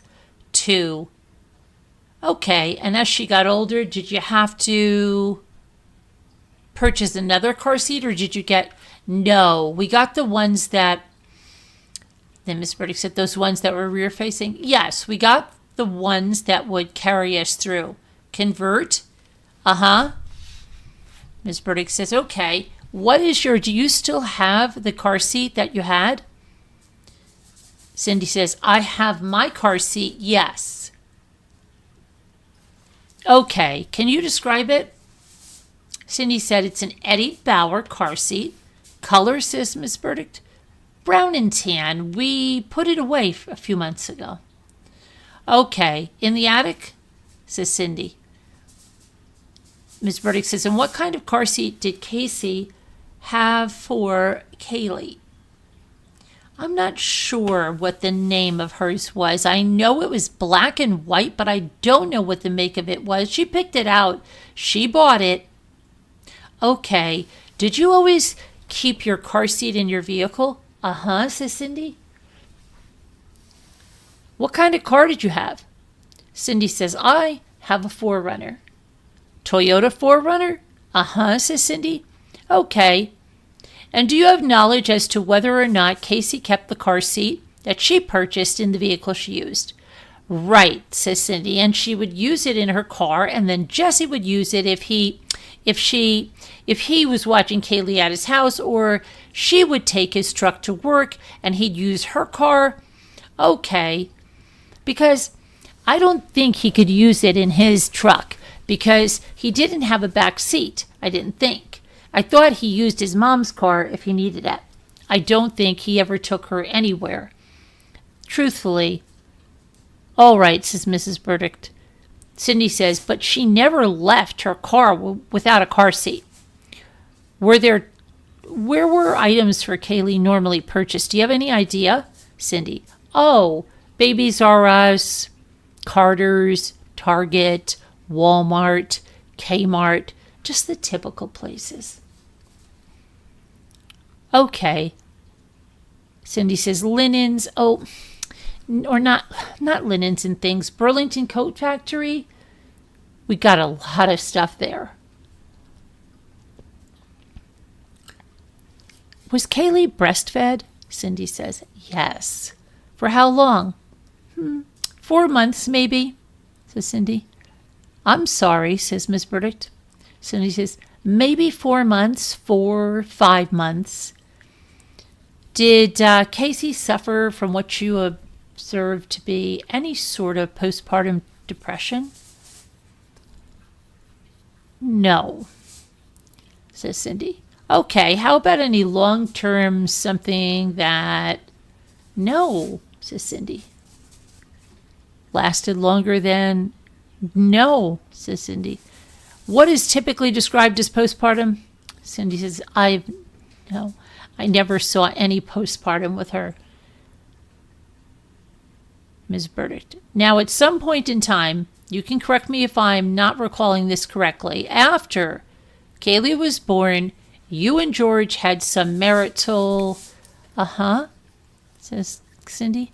Issues? Is that timing correct?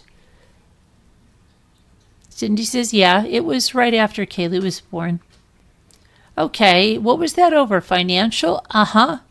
Says Cindy. Issues? Says Ms. Burdick. Says Cindy.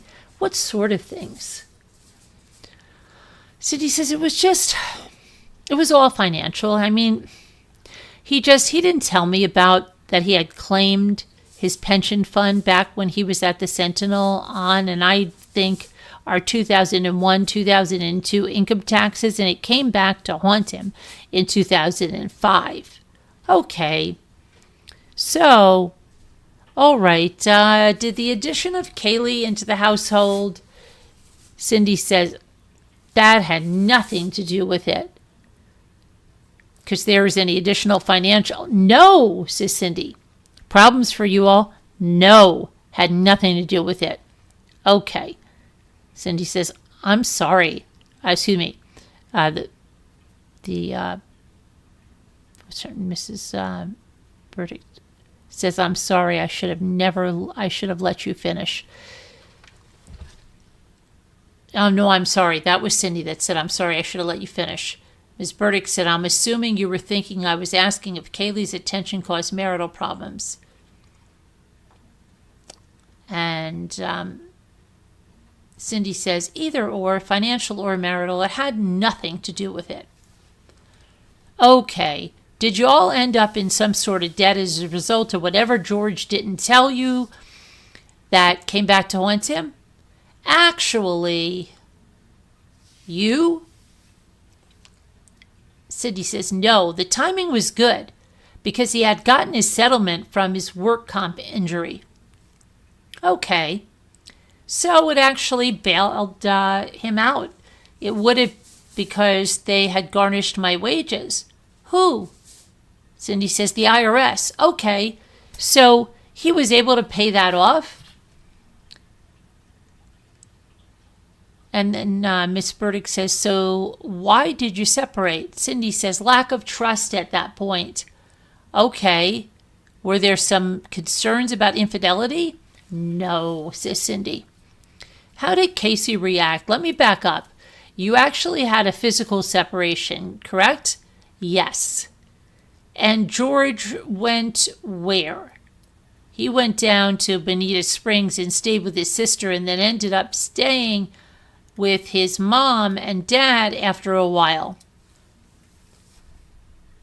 Okay, how long?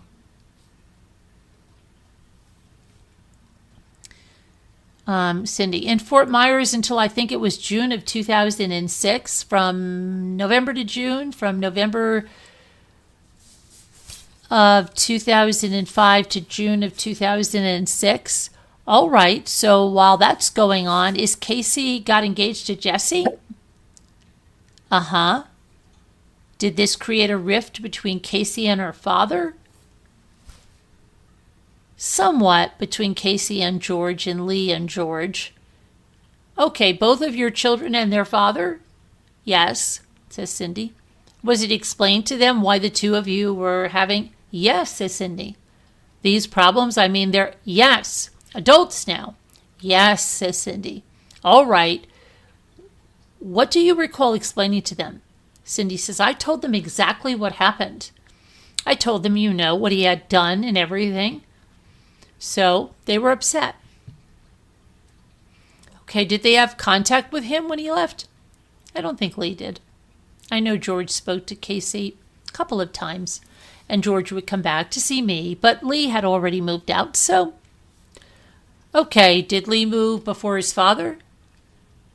No, within a month after. It was already... He had already planned on doing that before George and I became separated. Okay, how did Casey contribute financially to the household when George isn't there? Cindy says she paid for groceries and she bought all of Caylee's stuff. And I don't think I needed her to do anything with utilities or anything. Did her, you know, gas and stuff like that? Okay, now the car that Casey had, what year was it? 2000? Yeah, I think it's a 2000 Pontiac Sunfire, which was Lee's first. We bought it used. I think it is, I don't know if it's a 2000. It might be I think it's a 99. I'm not sure, but we bought it used either in 2000, excuse me, 2001 for Lee. He was still in high school. It was just before his senior year. Miss Burdick says, all right, by the time Casey ended up in possession of that, was it paid off? Oh, yes, says Cindy. All right, so she didn't have to pay for her car? No, says Cindy. All right, did you ever pay rent? Cindy says, no, I never have any of my children pay rent until now.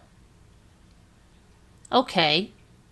And they occasionally, utilities Casey paid? Cindy, yeah, I'm not sure if I ever needed Casey to help with utilities. It was just groceries and Casey or Caylee's things. Okay. When did you learn that Casey was no longer working? Had to be July 16th of 2008? Yes, Cindy says. Ms. Burdick, what made you think she was, I mean, aside from the fact that she told you she was, what other indicators? Cindy, I had seen emails. She still had her ID. Miss Burdick, did she leave at certain times of the day? Cindy, it was different times. I mean, sometimes she left in the evening and sometimes she left during the day. Miss Burdick, okay, anything else? No. I don't even know what the hell she's saying. I can't believe I let her get away with those things. Miss Burdick, who were those emails from that you said you saw? Cindy, I saw an email from Cheryl Davis at Hard Rock. I saw some text messages from Mike. Oh, Earl was her first boss's name. I remember it now. Earl what? She pauses. If you don't remember, you don't remember. Cindy, yeah, I don't remember right now. I mean, it will come to me at some point. Okay.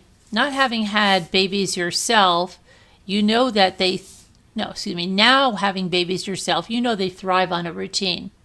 Uh-huh, says Cindy. Did Caylee have one? Pretty much, says Cindy. What was it? Well, it changed throughout are you talking the last few months?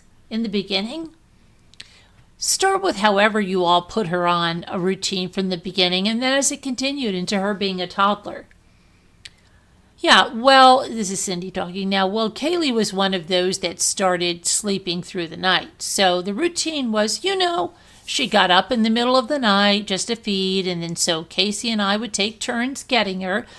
We had the monitors in our rooms, okay, for Caylee's room. So if she needed to nurse, I would go ahead and change her and then bring her over into Casey.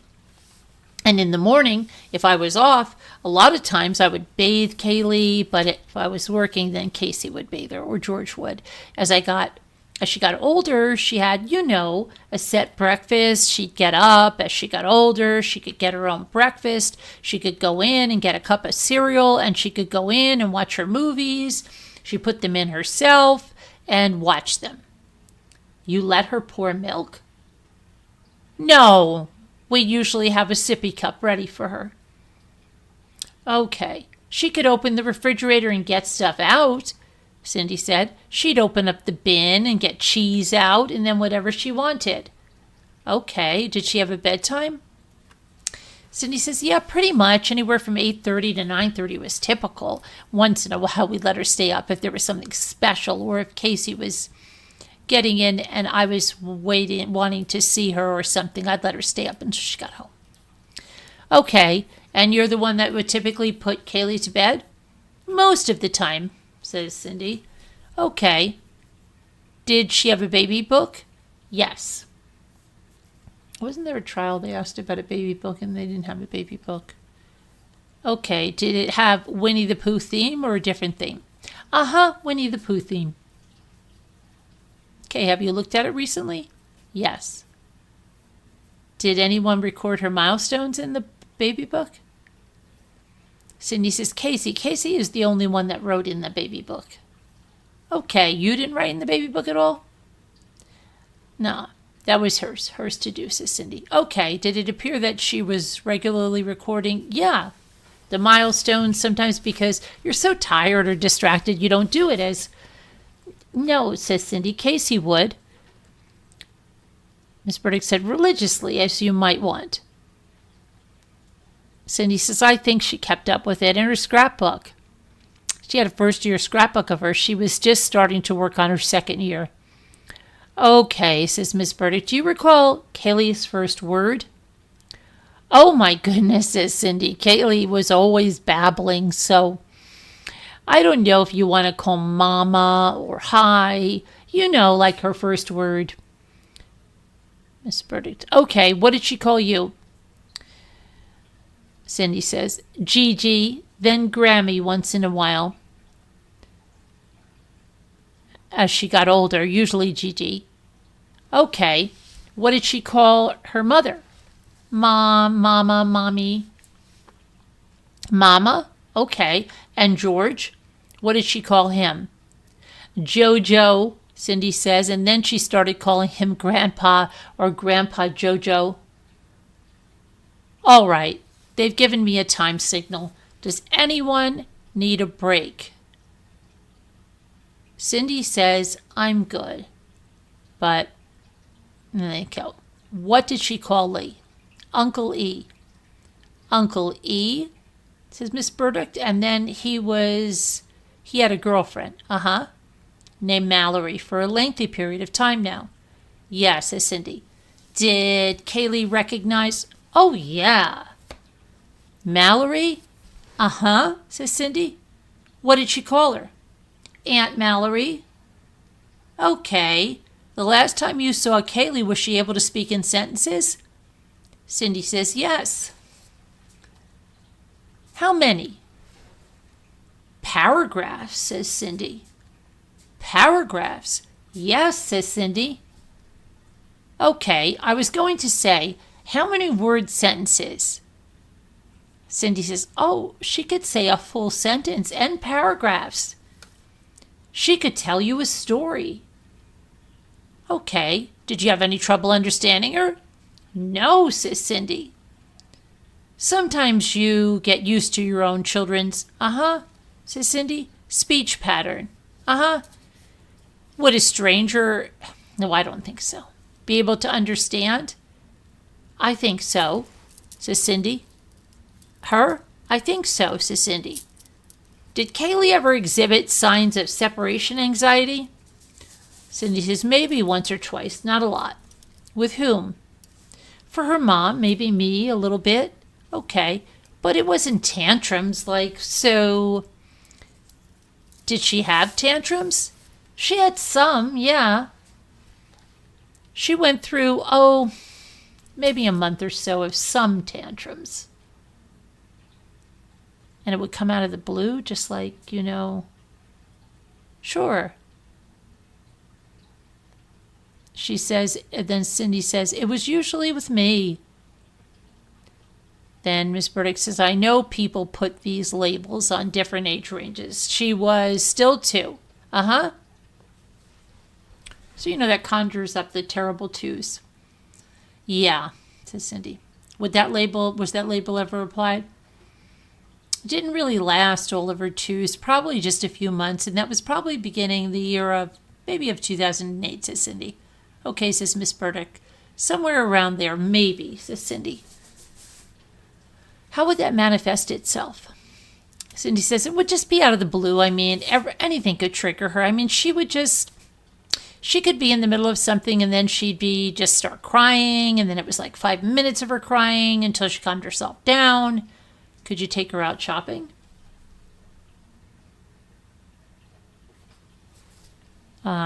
Cindy says it was usually at home. She never had a tantrum when we were out. It was usually at home, usually towards the evening, when she was tired, and I knew.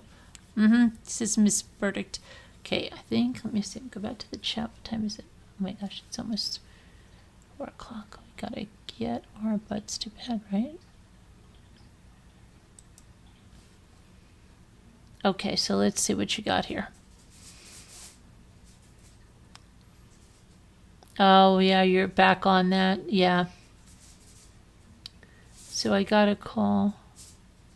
Oh, that's okay. That's okay. So, yeah, those of you that are just coming in, if you do go back to the beginning, hi, Victoria. Yeah, we've had some really, really bad news.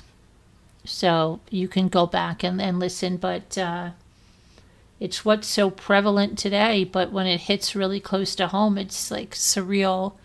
And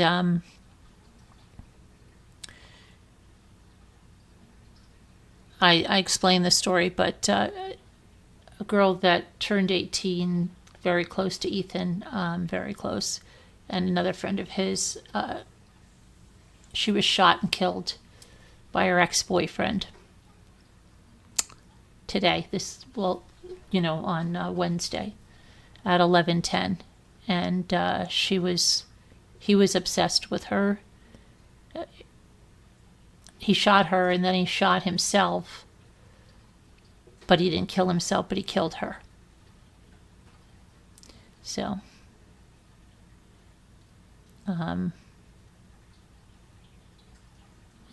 it's really surreal right now. You know what I mean? There's just that you can't even believe it's true. And then when we came home, he said he showed me right on his phone because he had been at the other good friend's house, who she doesn't know how she's going to go back to college without this best friend like that. It's horrible. But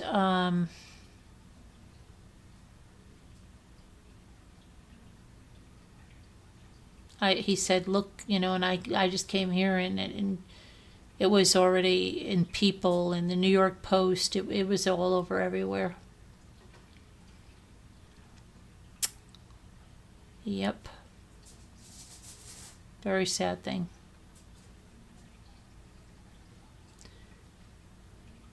I just... And Ethan's,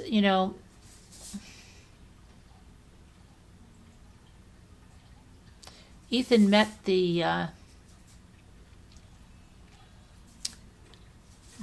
boy who just actually had his 18th birthday today. So I don't know why they're calling him a minor. I don't know why. But they're protecting his identity. We know his identity. Ethan met him. He said he wanted to go into the Marine Corps, but he wasn't in college yet. And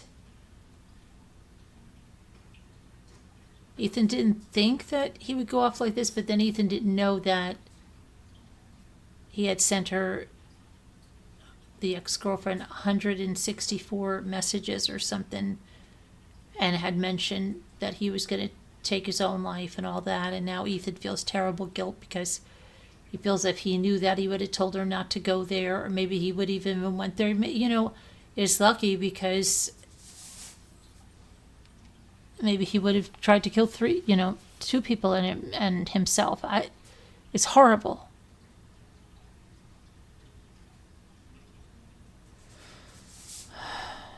It's horrible. And his parents were home when he did it. And now they're charging him second-degree murder, but it should be first degree. Yes, it was planned out. So hopefully they'll find that out when they get his devices and stuff. Terrible.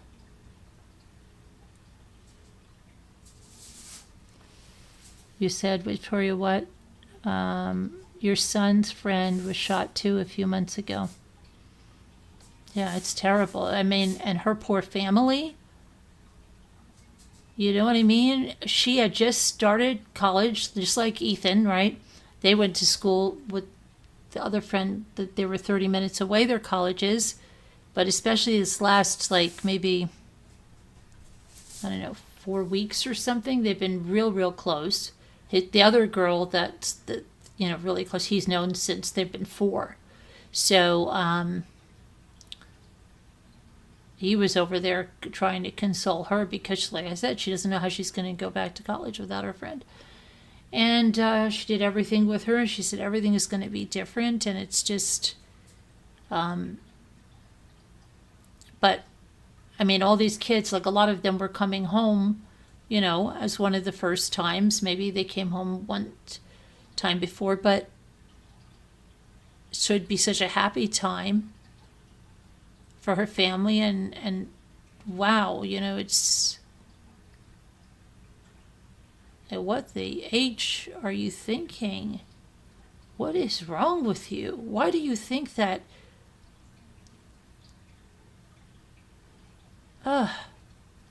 It's disgusting that people have no coping skills anymore. None.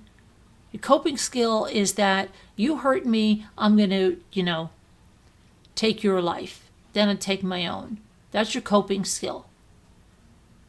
Where at 17, you should know that, well, maybe it's not going to work out, right? Okay, you're 17. Maybe it's just a relationship that's not meant to work out. Who the hell are you that you're going to go get a gun and you're going to take someone else's life? And then he, of course, failed at killing himself, but he didn't fail at killing her, right? Oh my gosh.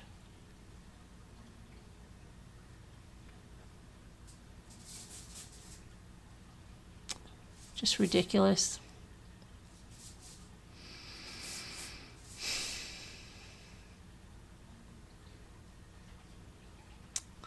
There's really... see if they've... He's in critical but stable condition at Stony Brook.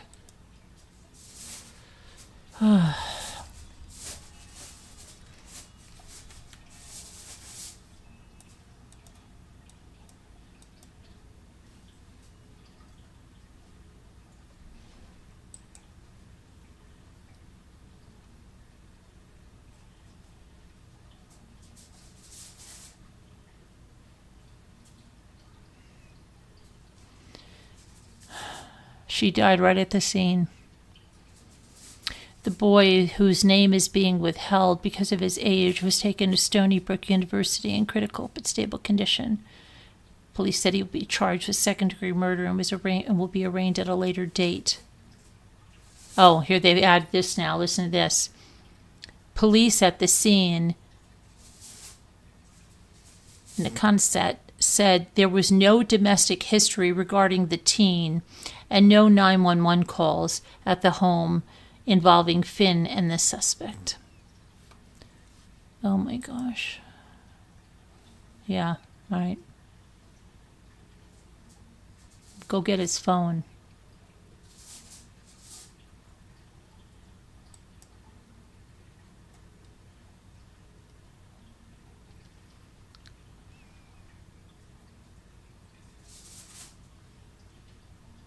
Yeah, an unidentified 17-year-old. I know his identity. Coward. Terrorist.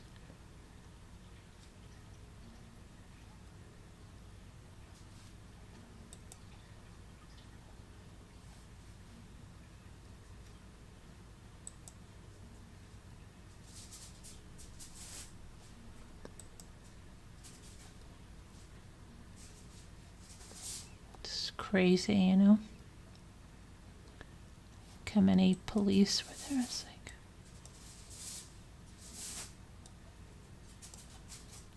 what the hell? And what the hell were the parents doing?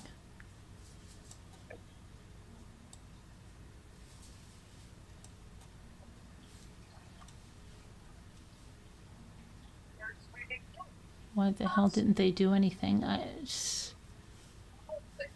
They didn't know. Yeah. Well, why is she coming over? You guys broke up. Oh, I don't know. I'm sure they saw her walk through the door. Why is she here? Look at that. Crazy. Ridiculous.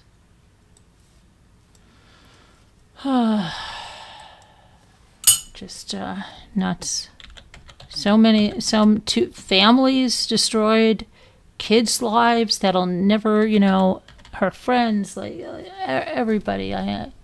Devastated. Ethan's, I can see it, I hear it, is blaming himself that if he could only know that, they were texting throughout, like, all last night, and then today's like, I wonder why she hasn't texted back. And then their other mutual friend said she got a text from her like minutes before she was shot, and she said, like something to the effect, this was a mistake, this is not going well. And the freak gets a gun and kills her, right? But he can't kill himself properly, but he kills her.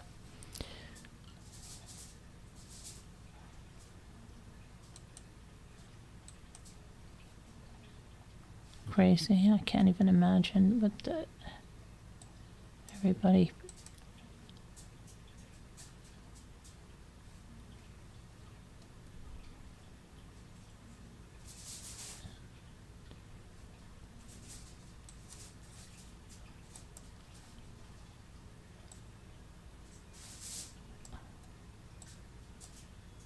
Why is this doing this?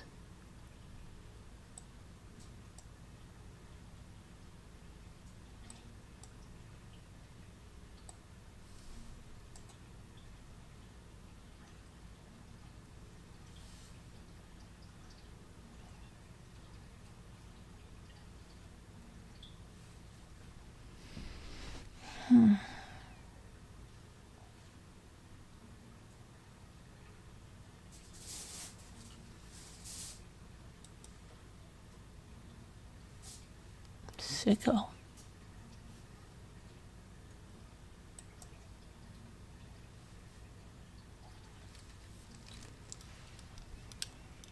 See something here.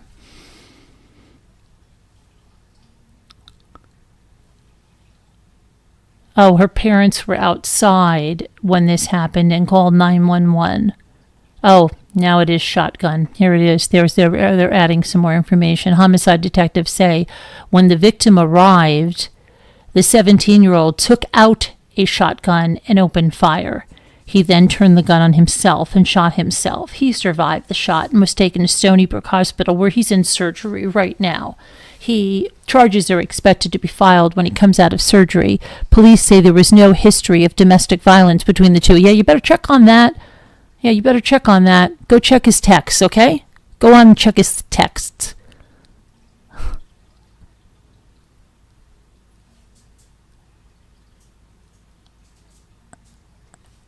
What?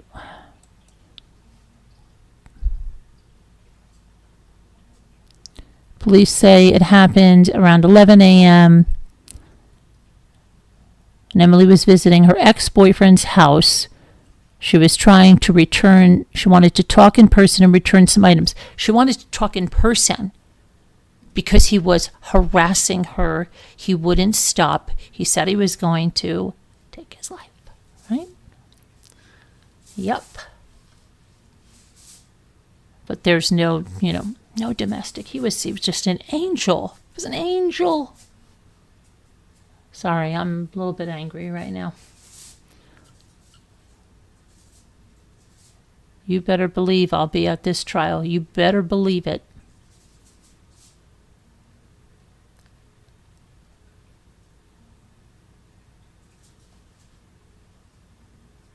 Wacko.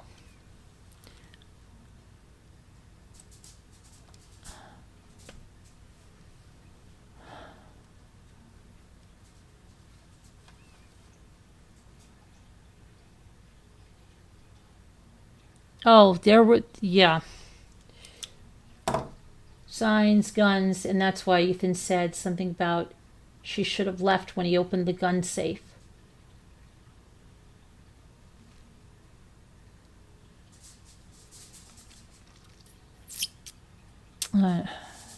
Sickening. It's absolutely sickening. I feel so sorry for her parents, her family, for Ethan, for the other friend. It's just, I see my son's face. He just shocked when I pull it. He says, "Mom, look, it's all over the news." And I said, "Oh my gosh, it's already in People magazine. It's already New York Post. It's absolutely surreal. I can't believe it. It's terrible. They were right away. Oh, there were no signs of domestic abuse. Why? Because the police weren't called? Go through his freaking phone. Go see how many times he texted her.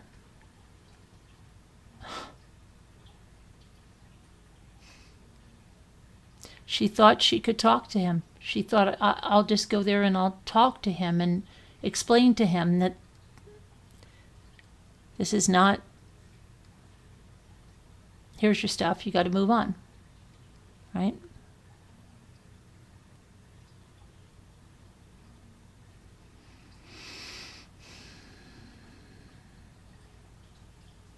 Ethan was just with her last weekend.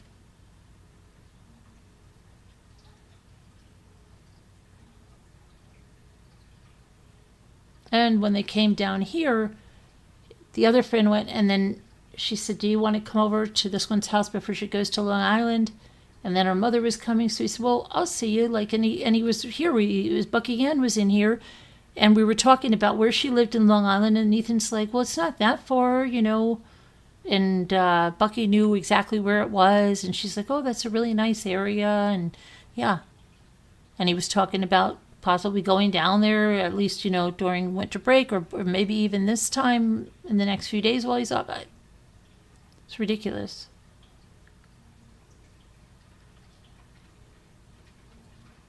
I don't know where.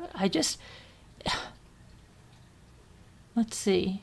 Where does a 17-year-old think that if his relationship doesn't work out, or go to the point that he thinks that when he's 17, that relationship is going to be forever. And if it isn't forever, well, then you better take her life and take your own. But the scary thing is, this guy that killed her was up at the Halloween party at the college. He didn't go to college because he's younger. He's allegedly, Ethan said, turned 18 today. So why they're protecting his freaking identity is ridiculous. But he went to that Halloween party. And Ethan said, I didn't think he'd do something like this. But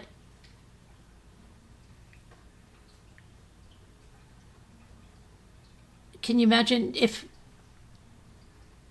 he did something like that up there to many, many people? Ethan's like, I don't think, and I don't think, you don't know. This is crazy. Where the hell does a 17, 18-year-old think? Like, come on, we've all been 17 and 18. What do they used to talk about? You get some ice cream and a spoon. You watch movies if it's a girl. It's a guy. They are, I mean, where does this, this is just such, there's no... He wanted to go into the Marines? How the hell are you going to be a Marine where you can't even handle that your girlfriend broke up with you, buddy?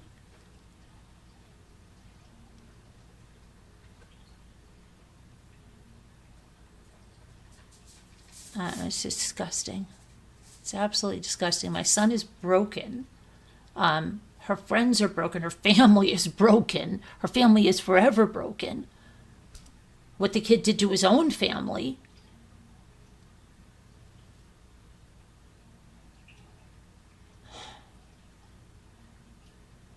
She's lost her life. I mean, that's a light. She was, oh my gosh.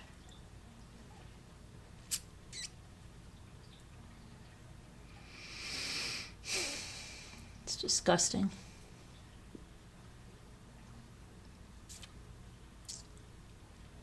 What the hell?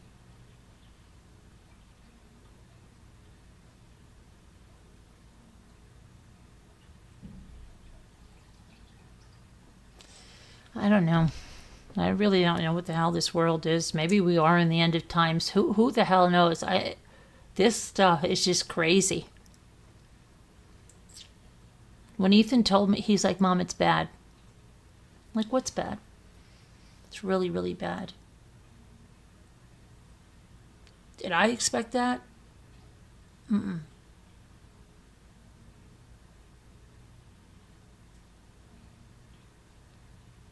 He's like, Emily was killed. I'm like, she was killed? Okay, and then I'm thinking, car crash. But, I'm not thinking that it's bad enough. He's like, her ex-boyfriend shot her. Killed her. She was dead right at the scene. So...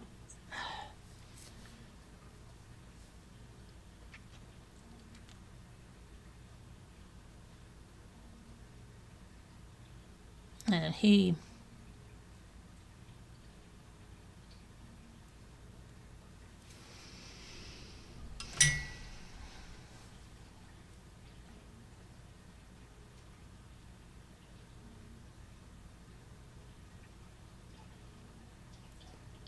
there's something really wrong.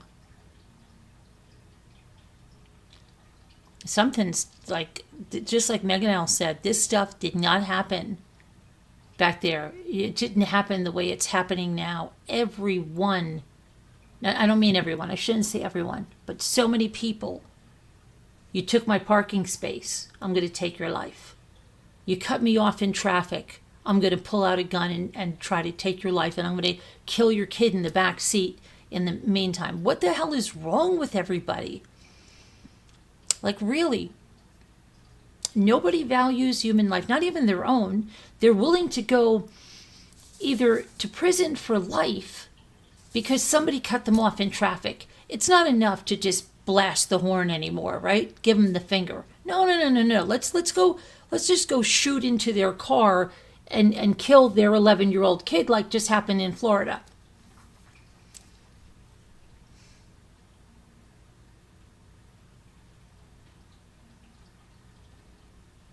I don't know. Man, it's crazy.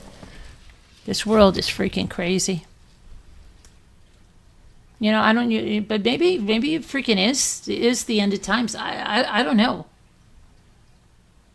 It's getting crazier and crazier.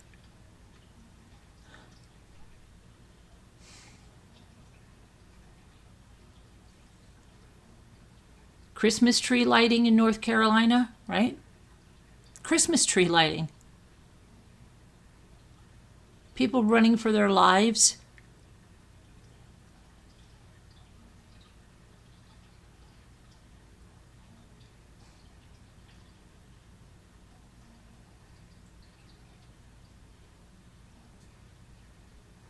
The hell?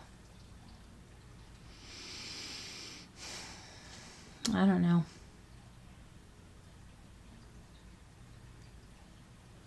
You know, Ethan just told me before, like when he came home, he said, Mom, before this even happened, this is like hours before this.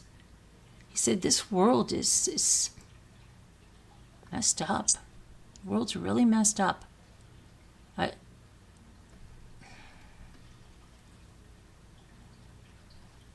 And then a few hours later, boy, did it really mess up for something really close to him, right?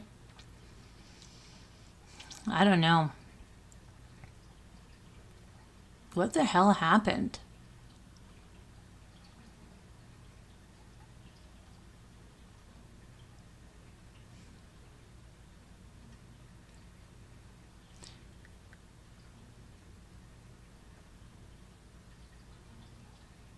I just see they should. I mean, I told you guys like last year when he was going on that cruise, and I said something like, you know, because there had just been that senior trip, they had that trial where that kid killed his girlfriend, and she was from Ohio, and it was a senior trip down in South Carolina. And I just said to Ethan, I said, you know, if you ever break up with your girlfriend or whatever it is,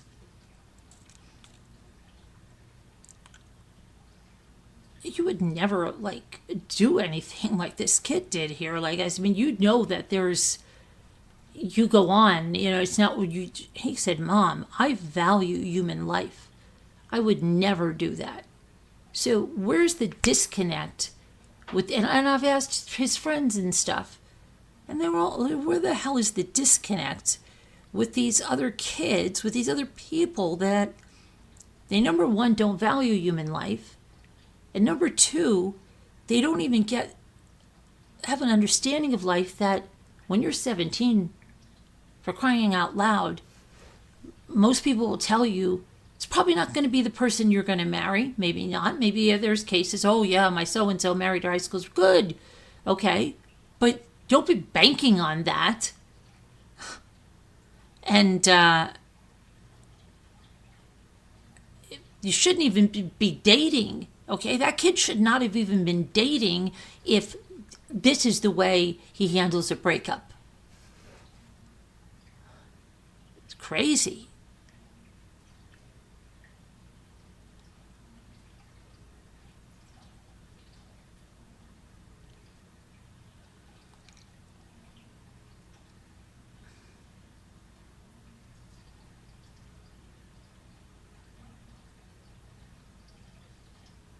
There's so much hindsight, you know, now, right? Like,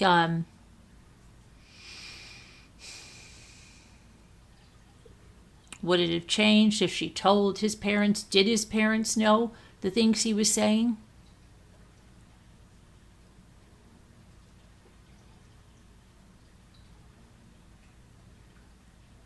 They're going to say, oh, we kept our guns in a safe. But did he know the combination? It's unbelievable. Hi, Twisted. I don't get it.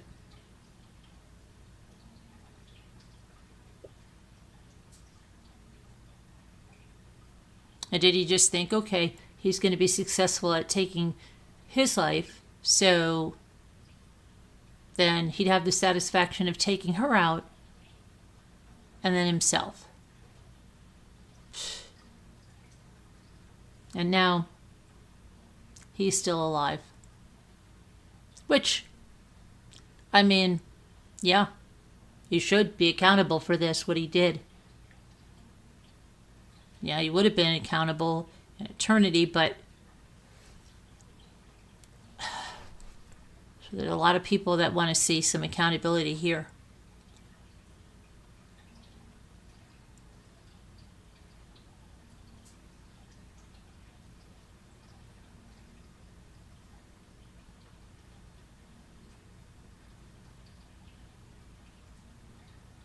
It's gross. Anyway, let's do the word game, because not that I'm gonna, I don't know, sleep that much, but Twisted, I explained it a lot in the beginning, but a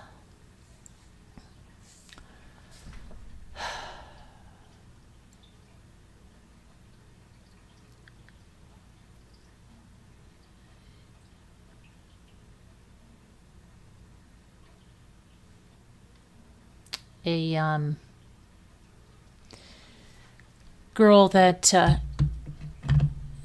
went to college like 30 minutes from Ethan, and got very close with a very good friend of Ethan's that he's been with, at school with since he was 4. They went to the prom together, and they went down to a Halloween party, and the friend, the girl that was killed, met Ethan, and she liked him, and so they kept texting, and then he would go and see her. And just again, last weekend, they were together, and then when they came down, all 3 of them, she went to the one friend's house here, and Ethan said, I don't know if I should go down there. She's only going to be down there for an hour because her mom's coming up from Long Island to pick her up and go back. And then he was talking all about her here with Bucky and everybody in here, and telling her where he lived. And Bucky lives in Long Island, and he's mapping it out. And he was mapping out the way to her house and all of this stuff. And then they were texting like all night, and then this morning, he said, it's 5 hours. She hasn't texted back. And then a friend called him hysterical and said, because Ethan met the guy that shot her, because during the Halloween party, he came up and was like, oh my gosh, but Ethan said, this guy said he was going to go to the Marine Corps and stuff. I said,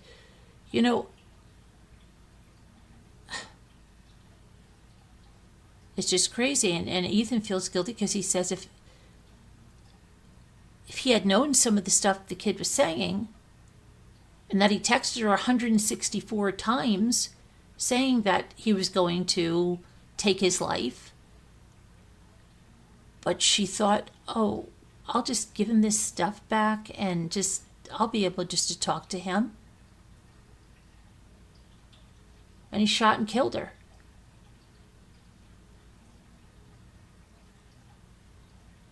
I will, Heart, thank you. It's horrendous. You have my email if you need to talk. Oh, thank you, Abuelita. Yeah, it's sad. He's heartbroken, and it's weird, things happen for a reason. We were going to Pennsylvania to go shopping, and they were going to come with us, and then he would not have been there for the friend that she says, I don't know how I'm going to go back to college, Ethan. She was everything for me. We did everything together. We went to every class together. She, And she's like, how can I go back without her?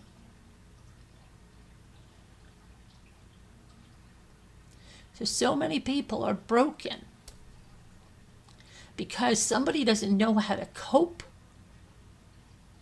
Like, how don't you know how to cope that your girlfriend broke up with you? I mean,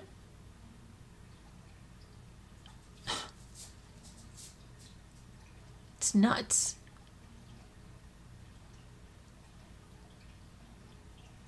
The parents were there.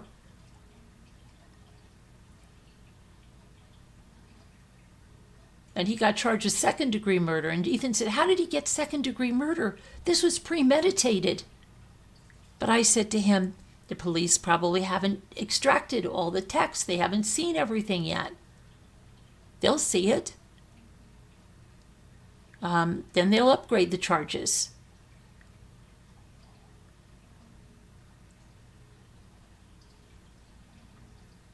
Yeah, it's terrible. I mean, you go for, that's what I mean. Life changes like that. Last night, he's telling me all about her, and I'm hearing all this, because and they're texting, and, oh, well, I'm going to go out there, and then literally, yeah. So it was great that he was here. That worked. That was unbelievable, because I was like, oh, what did you? And the other poor friend over there, she is.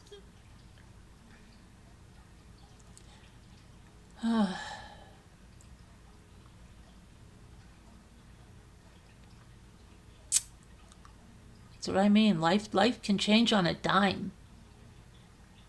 And life's short. Now look, right? You take the law of averages. You have a girl that turned 18 October 15th, and she's gone. And she's gone, right? That's how short life is.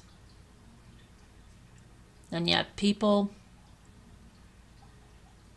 don't appreciate that. It's horrible. And you don't. There's no way. They always say, like, the things you worry about don't happen and something else does. Like, who the heck would have expected this?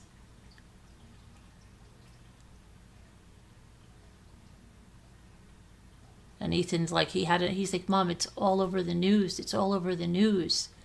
And he's like, you want to read it on my phone? And then I came in and I pulled it up and I said, Ethan, it's in People magazine. It's in the New York Post. It's all over. And then I pulled her picture up, and it was like, he was like, oh my gosh, because it's like real. He hears me report on this kind of stuff a lot, right? But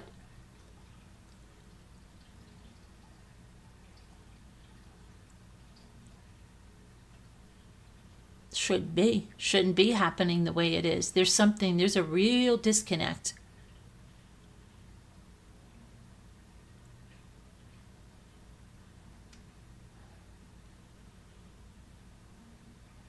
Where does someone get the right? Like, what the hell? Seriously, how many times, like Megan was saying it, in the past, people broke up, right? What did you talk about with girls? Oh, they're going to go get a gallon of ice cream and a spoon, right? Or they're going to watch sappy movies with their friends. Or boys are just going to be a little bit stoic, or whatever they're going to be. You didn't say somebody's going to go and get a weapon and take them out, especially at 17, when that's kind of the norm, right? People get their hearts broken, young love like that, but where the heck do you go to the extreme? Oh no, let me go just take that person out. I don't have any value of their life or their family, what they're going through, the mother, the father, the siblings. I'll take her out the day before Thanksgiving, because you know what? I'm upset about it.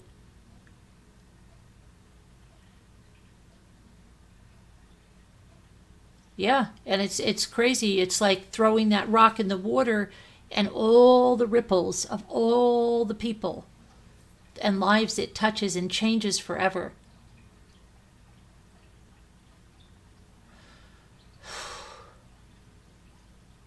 I can't even imagine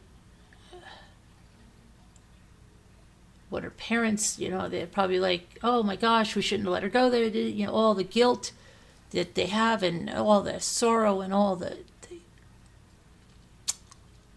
but they probably didn't, I don't know. I don't know if they knew what was in the tank. I don't know.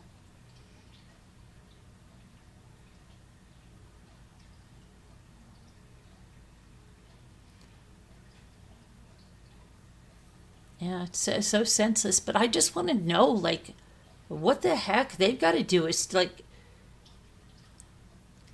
Yes, I think we heard more when it was like a long-term marriage, and somebody was leaving them, right? And then they'd go after them, like, maybe. I'm not saying that's a good thing, but I'm saying that. Maybe guy's married to a girl for 20 years, a woman, right? And then she goes, and somebody does that. But that was few and far between, too. But these 17-year-olds, when that's like expected, where did they go wrong? And this kid lived in a very upscale area. So where did he have this disconnect that somebody doesn't want to be with him, he's just going to settle the score? Man.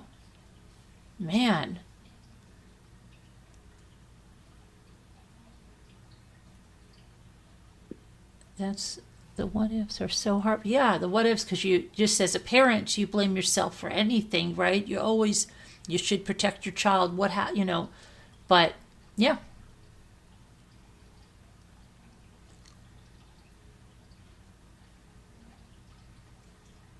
And they say that's also how the relationships fall apart when people lose a child, because one parent, even if they're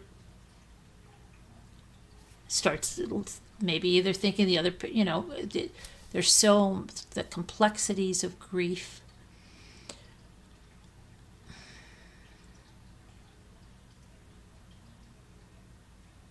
It's nuts.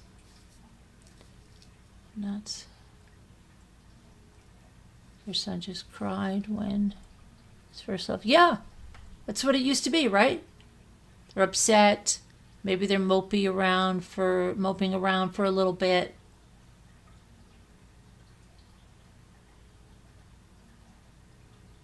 But yeah, you call a buddy, go fishing, call a buddy, go to the mall, call a buddy, do something.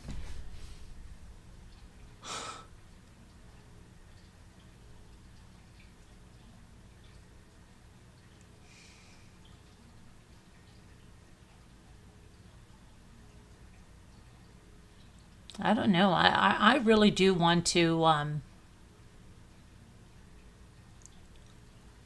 see what the hell is going on. If it's not the end of times, I don't know. I mean, people are becoming, you used to call it because of COVID, and people who have the cabin fever, and people were inside too much, and they're losing their minds. We're up past that. What is it now? Seriously, you can't, it's like,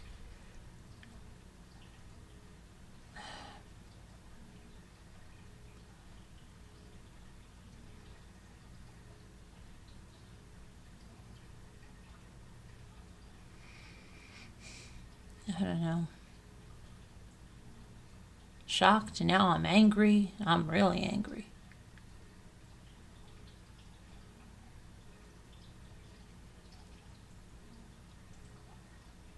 We just learned to move on. Yeah. What happened? When did they stop learning that? Like, seriously, especially at 17. Did his parents not know? Did his parents like, okay, it's okay. Well, it didn't work out, son. It didn't work out. There's plenty of other fish in the sea. It just wasn't meant to be.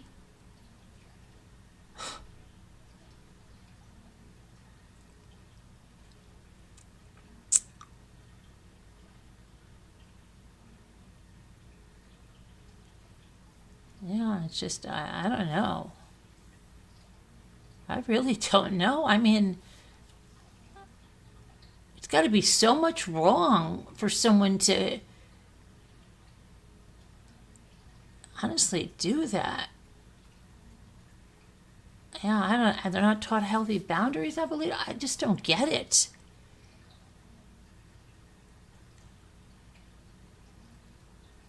Yeah, it's just. But everybody, just like last week. Where is it in Florida? One guy cut the other guy off. The other guy grabs a gun, openly shoots it into the car, and when he kills the man's 11-year-old son, he says, "I'm sorry, I didn't know you had a kid in the car." Like, what happened to the people that just beeped and maybe gave somebody the finger when they got cut off, right? What happened to that?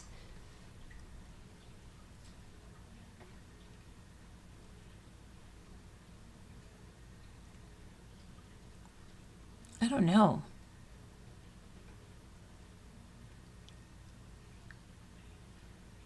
Christmas tree lighting. People running for their lives. Something's really...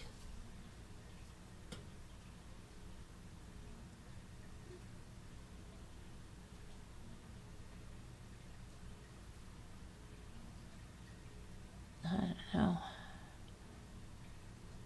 It's crazy. I just don't understand.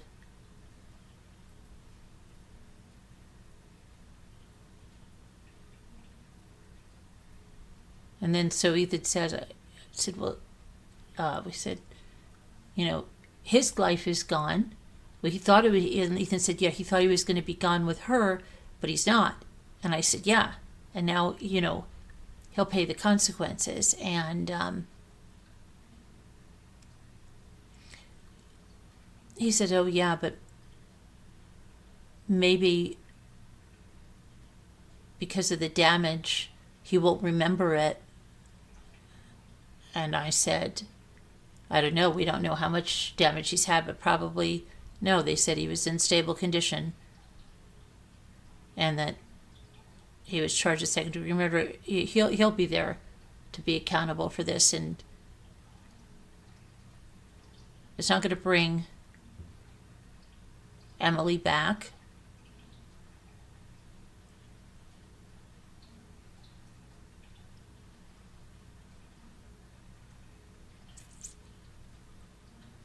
Unbelievable.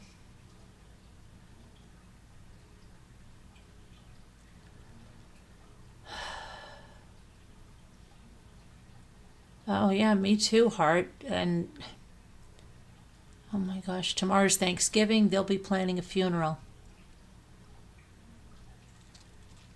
And have a whole homicide investigation and trial and...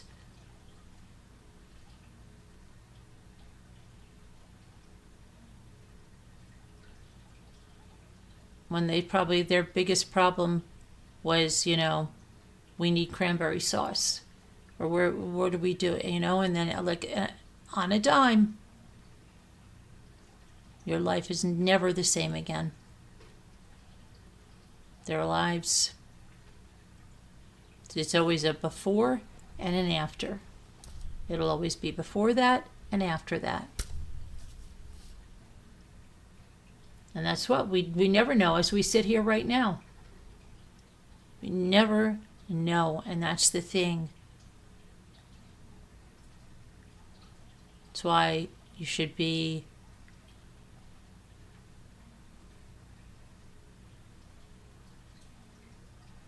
just don't be a shite person. Don't be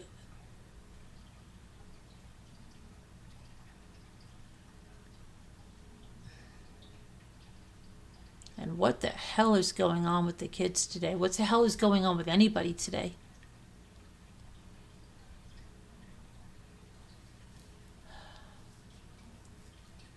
Last night, Bucky was here, and Ethan was here, and we were talking about where she lived and laughing, and then Ethan was telling me things, and I was even thinking, oh, that's cute. You both have E's. You could be E squared. A few hours later, she's gone.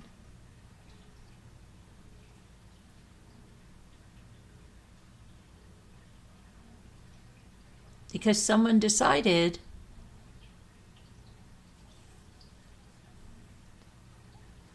that her life had no value.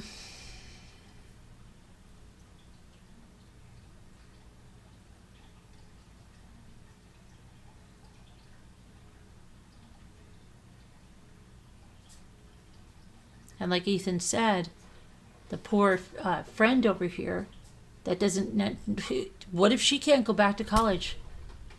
Really? What if she is so emotionally upset and then can't go back to college? There's her life is being totally upended, all because the actions of some guy that couldn't handle this, right? She's lost now her best friend. Yeah, like they got so close. They did everything together. They went to the gym together. They went everywhere, every part of that college. That's what she told Ethan, is me and her. How can I go back there without her? And Ethan said, like in their friend group, Emily was like, the one that got everybody. She was this light, she got every. I don't know.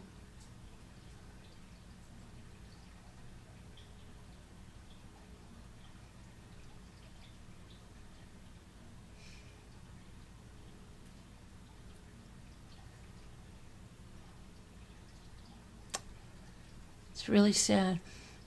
Yeah. How somebody's actions rip apart life after life after life after family. It's just ridiculous how it's.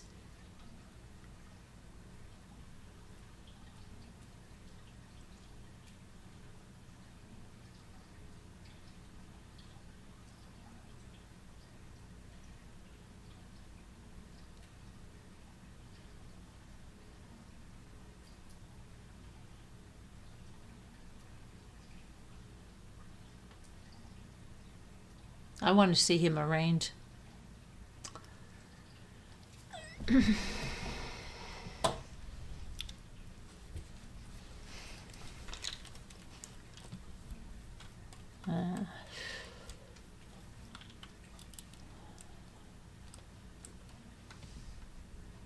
It's crazy. Let's do the word game. Let's put a damper on everything. There's just so much sadness.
Oh, rope, yeah.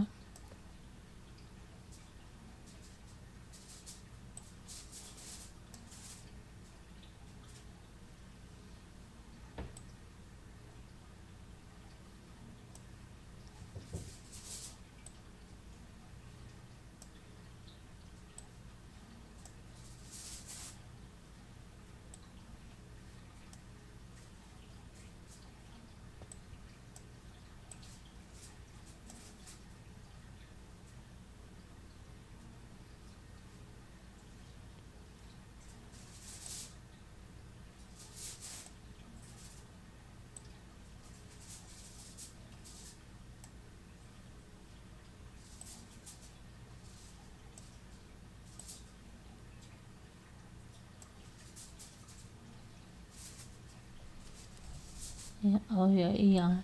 Uh-huh.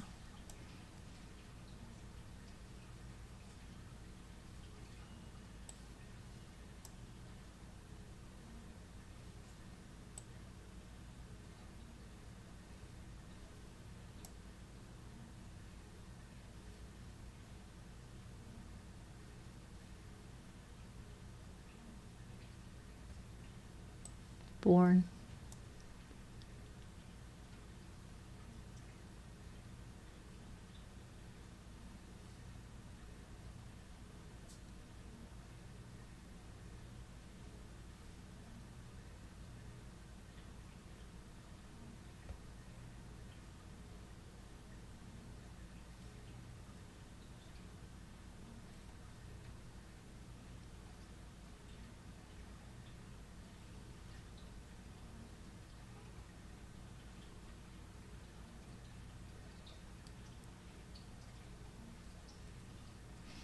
What do you have? Yeah, I tried that. Heart, I tried that. It's not there. Um,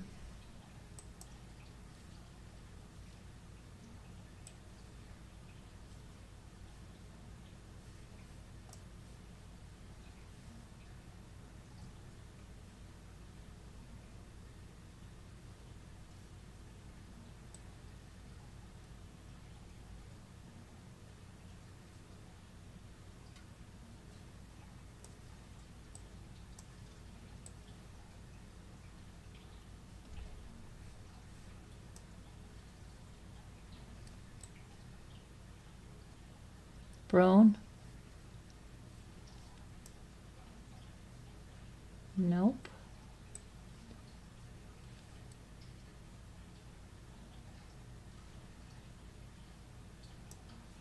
Wait a minute.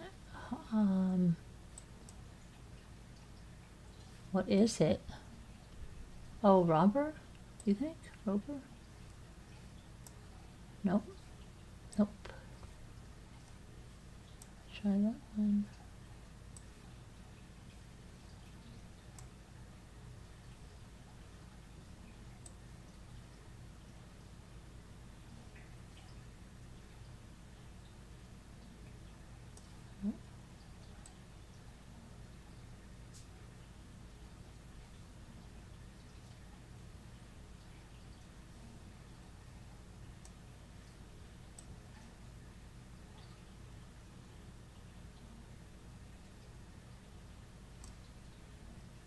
Born. Oh, maybe. Shoot. That's it. All right, guys. I'm going to try to put my head down because I've still got to do so much tomorrow. All right. Love you guys. God bless. Prayers. Enjoy every second of life. All right. And let's hope this world is, I don't know what the heck they're going to do with this world. It's crazy. But take care. I love you guys. God bless. Have a happy Thanksgiving. And I'll see you tomorrow sometime. All right. Take care. Bye. Bye. Oh, I'm in the wrong one. Hold on. I'm in the wrong one.